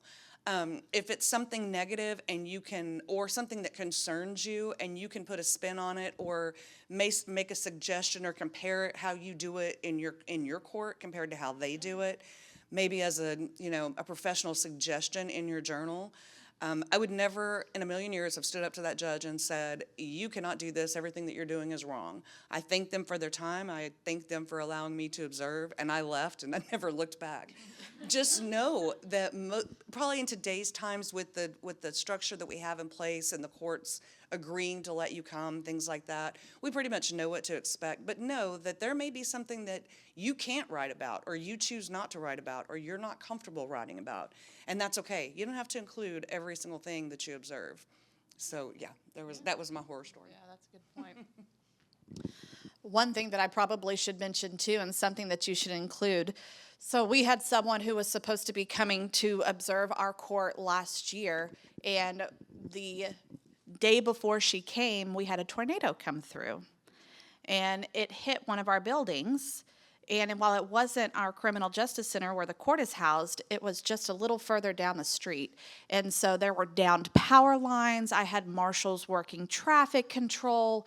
It was a pretty crazy environment, but she was making the trip and driving. And I didn't want her to waste her time if she couldn't even get into the parking lot to get into our facility. Chances were she wasn't going to be observing very much as far as court operations went for the day. And I had no way to contact her. The only number that I had was her office number and her email. And whenever you're on the road, you're not checking your email. And so I called her office. I got somebody else who then had to try to get a hold of her to get her to turn around rather than wasting her entire trip. And so one thing that I meant to build in there, and I did not this year, make sure that you give them a way to contact you on your personal cell phone, or if you have a city cell phone. That way if something happens the day of and you're not in the office, they can still reach out to you. Make sure, too, that you have ways of contacting them. Maybe they have direct numbers, or they have a city cell phone, or they don't mind sharing their personal number. If you get lost and it's before hours and you're supposed to be there at 8 a.m., you may need to reach out and say, what's going on? How do I do this? Keep in mind, you're going to be in a place that you're probably not too familiar with, and so it's always nice to have someone that you can reach out to. Very good point. Yeah. So I'll share another thing that I did wrong during my observation. So check what the city that you're observing, see what their dress code is. Doesn't matter what day it is, ask what their dress code is. So Austin was overwhelming enough, right? I went to observe Austin on a Friday, and I wasn't going to wear jeans because, but I had been told that Austin was a little less formal, even, Monday through Friday at the time. They didn't dress like we had to wear, we dressed for court every day except for Friday. And so I'm like, you know what? I'm going to wear a nice pair of capris with a nice pair of sandals and a blouse. I'm thinking it looked super cute, I thought, right? I get to Austin and I find out that 3 weeks before that, Austin Clerks, because there was a lot of males there also, got to choose. They voted on whether their casual days or casual attire would include capris or jeans. Guess what lost? Capris. So I'm the only person in the middle of summertime walking through Austin Municipal Court in capris. And if you think that didn't draw some stares, because apparently it was very, very, it was. No one was happy about having to vote. The people that wanted capris to win were mad because they had to wear jeans. The guys were like, this is funny because we weren't going to wear capris, but let me just tell you, just know where you're walking into, because Rebecca Stark at the beginning, and I was like, she goes, I should have said something. That just happened, and it was a big fight. I was like, well, good to know. So that was not my last observation, and I didn't care if it was Friday or not. I wore heels. I did everything but pantyhose. I was like, I am not going to be underdressed again. But it's little things like that you don't even think to be nervous about, because you're so nervous about walking into this huge court. Austin was a trip for me because I also went through security with a pretty large knife in my purse that nobody noticed. Oh yeah, I wrote about it because guess what my focus was? I forgot that I had it. It was a pocket knife, but it was a large pocket knife, and yeah. I realized at lunch, when we were at lunch, I reached in my purse to grab my debit card to pay for lunch, and I saw it, and I'm like, oh no. But security didn't even catch it, so I got to write about it, but I had to tell on myself a little bit. So what about y'all? Any questions? Anything that you want to just speak frankly about, or that you're concerned about? Yes, ma'am. Can we go as a I don't think there'd be anything wrong with going as a team, but what I would suggest, and Jennifer may have a different opinion, I would suggest you visit different departments at different times. So if one of you is with clerks, one of you is in the courtroom, and then switch. Oh, there you go. There you go. But that's a perfect solution. But because I know if I'm with Boz, I'm going to talk to Boz more than I'm going to talk to the person over here that I don't know. And so I think you'll get more out of it. Absolutely drive together. It saves your city money too. Just go to a different department. And then she doesn't have to drive in Austin. I think too, just to add to that, and I would totally agree with you, write your journal separately.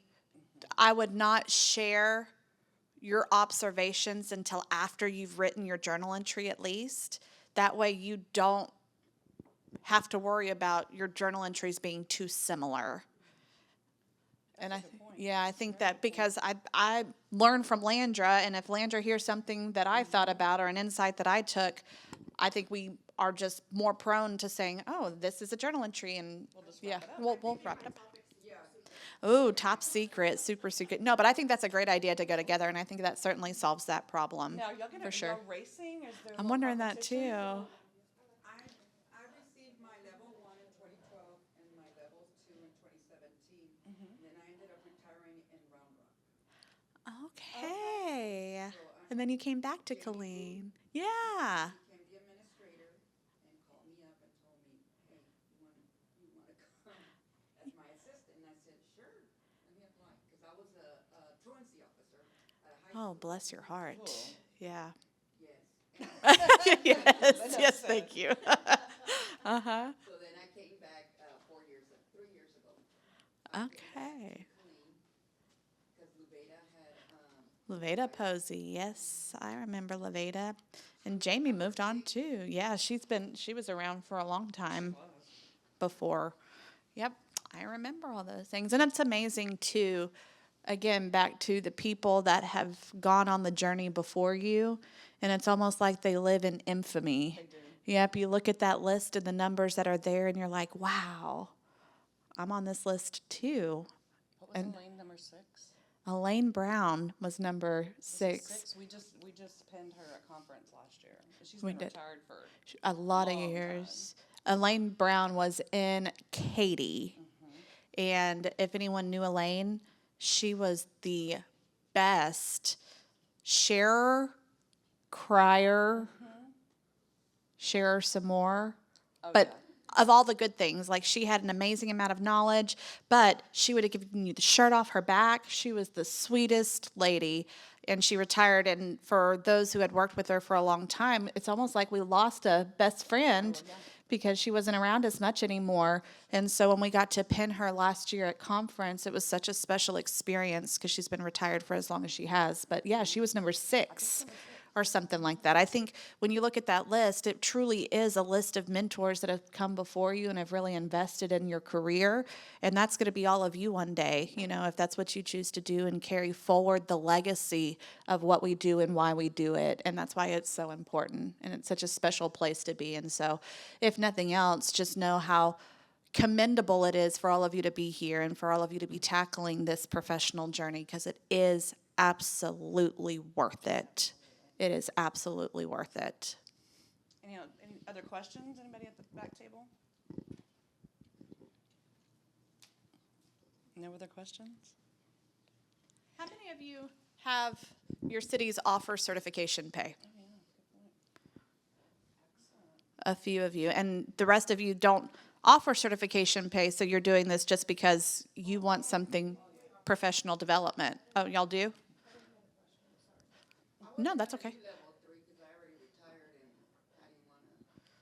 Mess with it and invest in it.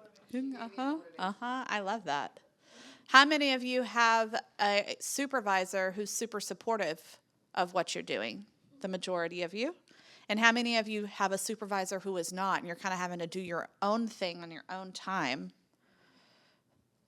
Follow through. It's worth it. I'm going to turn it over to Landra, but yes, don't give up.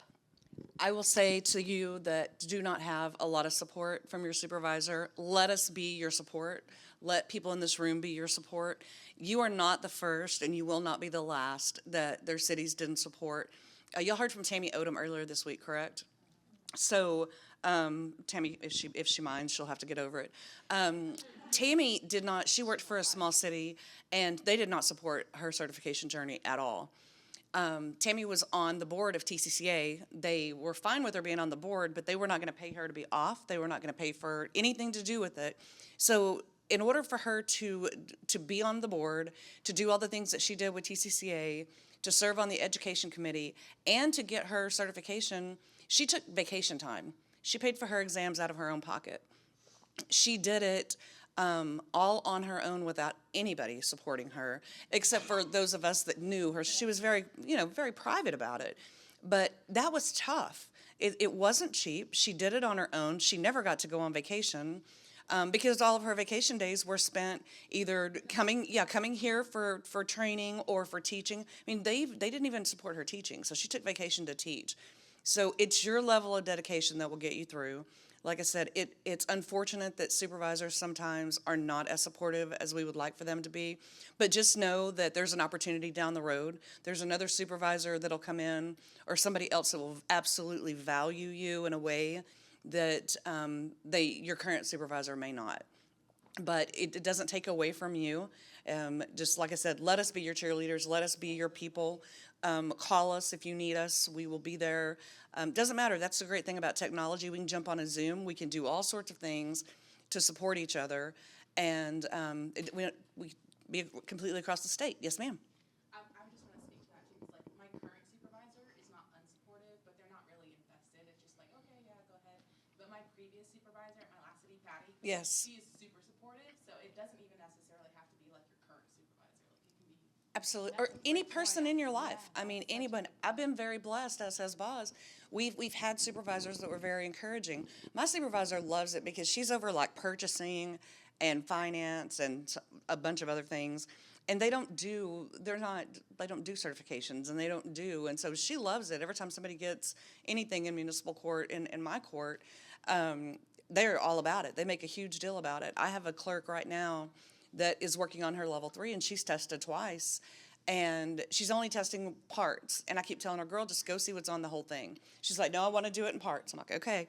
Well, she's been unsuccessful twice, and she's getting discouraged. And so it's been hard for me because like I'm all about certification program. I give her time at work to study, whatever she needs.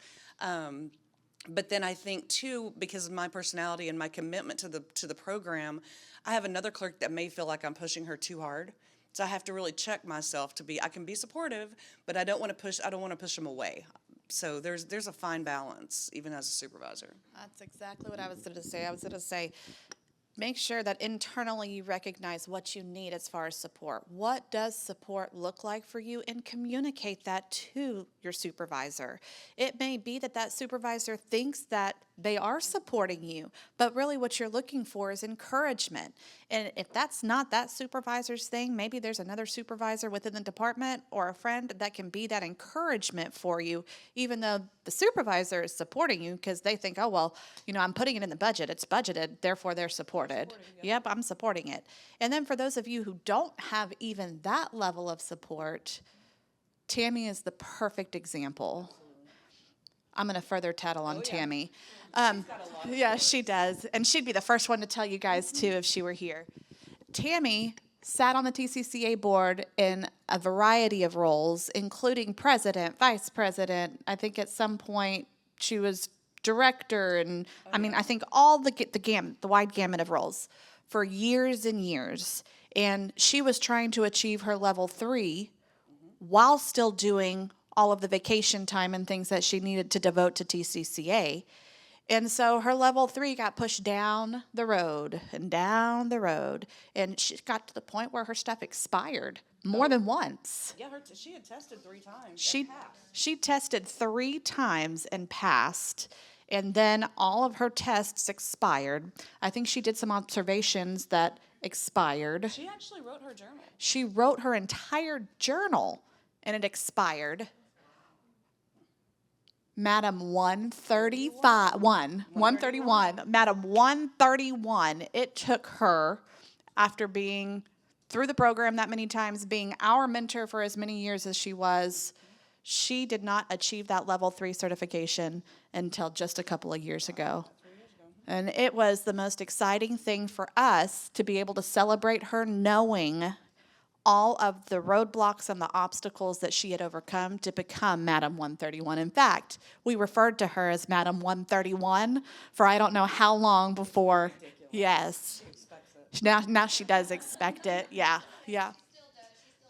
She still expects it. Yeah. But for those of you who may feel discouraged at times, again, keep doing it. It may take you a really long time, especially if you don't have the support to do it now. That doesn't mean that you won't have the support whenever leadership changes in the future or your situation changes and you go somewhere else because you're more marketable because you're going through the program at the time. Keep up with the journey. It's worth it. You know, there are very few clerks or courts, especially in my area, that require level 3 certification. Level 3, if you apply for a job in our area, level 3 is like, are you kidding me? You're here. Most of them are now saying for an administrator position or a supervisor position, they encourage or prefer a level 2. So you're already there with level 2. Level 3, I would say you can go to work anywhere in the state of Texas that you want to go to work if there's an opening. It gets your foot in doors that would be closed completely otherwise. So it is an investment. It is something that you have to do for yourself.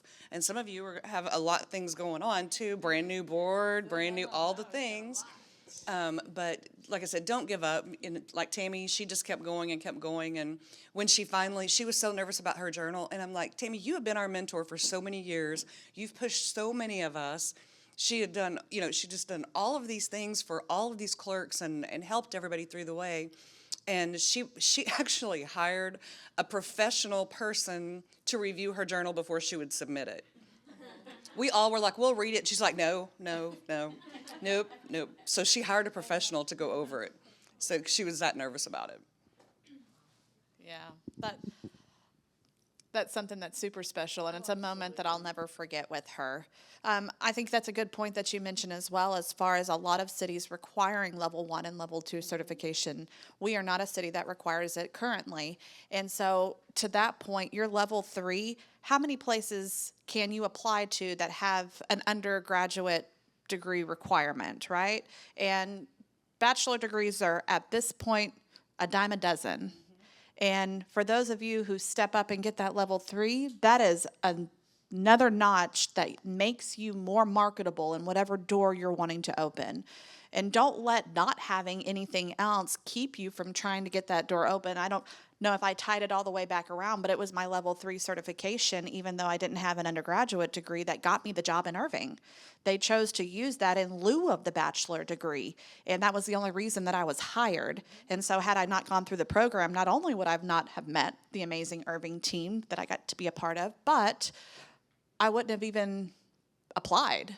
Absolutely. I wouldn't have even been qualified enough, and even I wasn't qualified. They, like I said, they could have told me no, but they didn't because they used that level 3 in place of it. So, yep, we're getting pretty close to time. How do y'all feel now after being through this clinic? Do y'all feel more confident in your path going forward? Yep. You feel more motivated. Awesome. Do y'all have ideas on when you get back to your day-to-day, how you're going to keep yourself motivated? Schedule everything now. There you go. Accountability tools. I think it's easy to get. I am too. That's good for you, huh? Deadlines are good. Like I said, number 50. It was like 1 of 50. It's like, for some reason, that just stuck in my head. So whatever that is to you, whether it's a year, a date, a number, it gives you something to think about. Because I can tell you, when they announced Boz got level 3, I was like, okay. And then I think April Christensen was next. We were all in that running, and I'm like, oh no. So What's the number at now? 156. 156. Thank you, Miss Hannah Lee. According to our meeting last week with the partners meeting for the certification program, I think there are 122 active. So we've lost some to retirement and things like that, but they're still level 3s. But 156, and I mean, this program has been going on for a while. So we blew through that 100 mark. That was so exciting. It really was. It really was. And for those of you that don't know, TCCA at our conference every year, we do a level 3 pinning ceremony. So once you achieve your level 3 and when you come to conference, we make it a part of our award ceremony. So you will be pinned by the education chair, the people that are responsible for education. And we also we Facebook Live it. So if your family wants to see it, your city wants to see it, you want to go back and see how good you look putting that pin on, you can absolutely do that. So it's just one more thing that we do to acknowledge. We make a big deal out of you. So just know it's coming. We are your biggest cheerleaders for sure. I was at that conference and I didn't know you guys did that until then. Yeah. And when I left that day, I called my husband and I said, I will be 10 next year. See? Yay. And he said, well, that's in under a year. Yeah. Love it. Well, the idea of the pinning came from, we used to give paperweights, literally. It was a clear, it's beautiful, I have one, it was a Texas shape, and it says CMCC. And so when we started getting close to the 100, we were like, we should do something. So we did a big banquet, and we invited every level 3 in the state, whether they worked in court or not, and we invited all level 3s to make it a point to come to conference, and one by one, we got up and we pinned them. And it was so cool because I get chills thinking about it, because some of us were on the board, and it was like I would turn around and pin the person next to me, and it was a person that I had gone through this journey with, and they would pin, because we were back and forth. It was very special. My steak got cold, but other than that, but it's neat. And we do that just kind of like nurses. My daughter is a nurse, and they go through a pinning ceremony. That's kind of where we got the idea. But it's special, and I'll tell you, you see people walking around there. It's like everybody's got their level 3 pin on at conference. So, like I said, join us because we do make a big deal out of you. Jennifer was saying we go to city council. City councils are very impressed. We don't know of any other association that makes that big of a deal out of an achievement for one of their members. So we make it all about you. We make it all about the program itself. We know that city leaders love to hear what a great job they're doing employing the best of the best.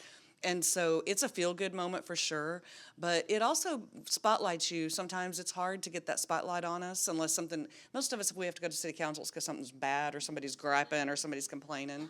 But it's a positive moment, and it's a great moment. And it's also, the citizens of your community realize that, hey, there is a lot to this. They're not just taking my money or, processing my ticket, so.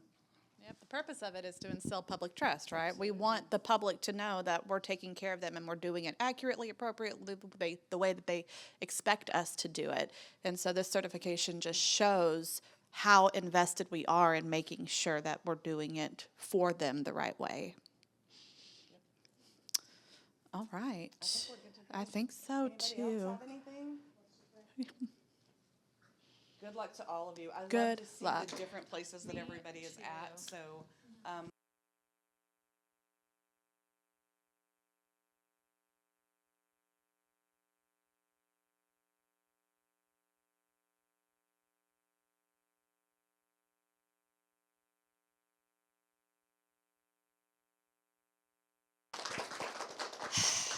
And now it's time for y'all to say goodbye to me and miss me.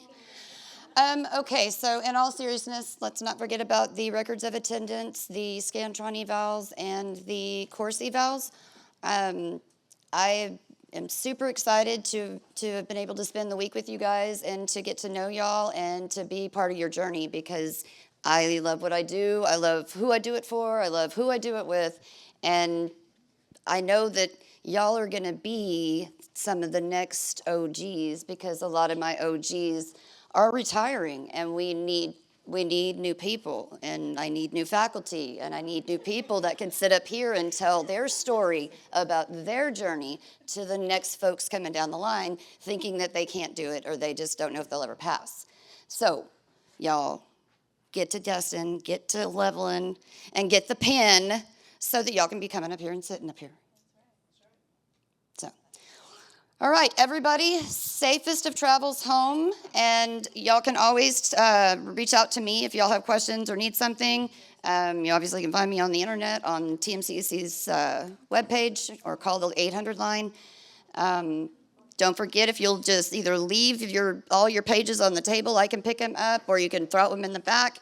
Everybody, safe travels. Thank you so much. And we'll see you at the next conference.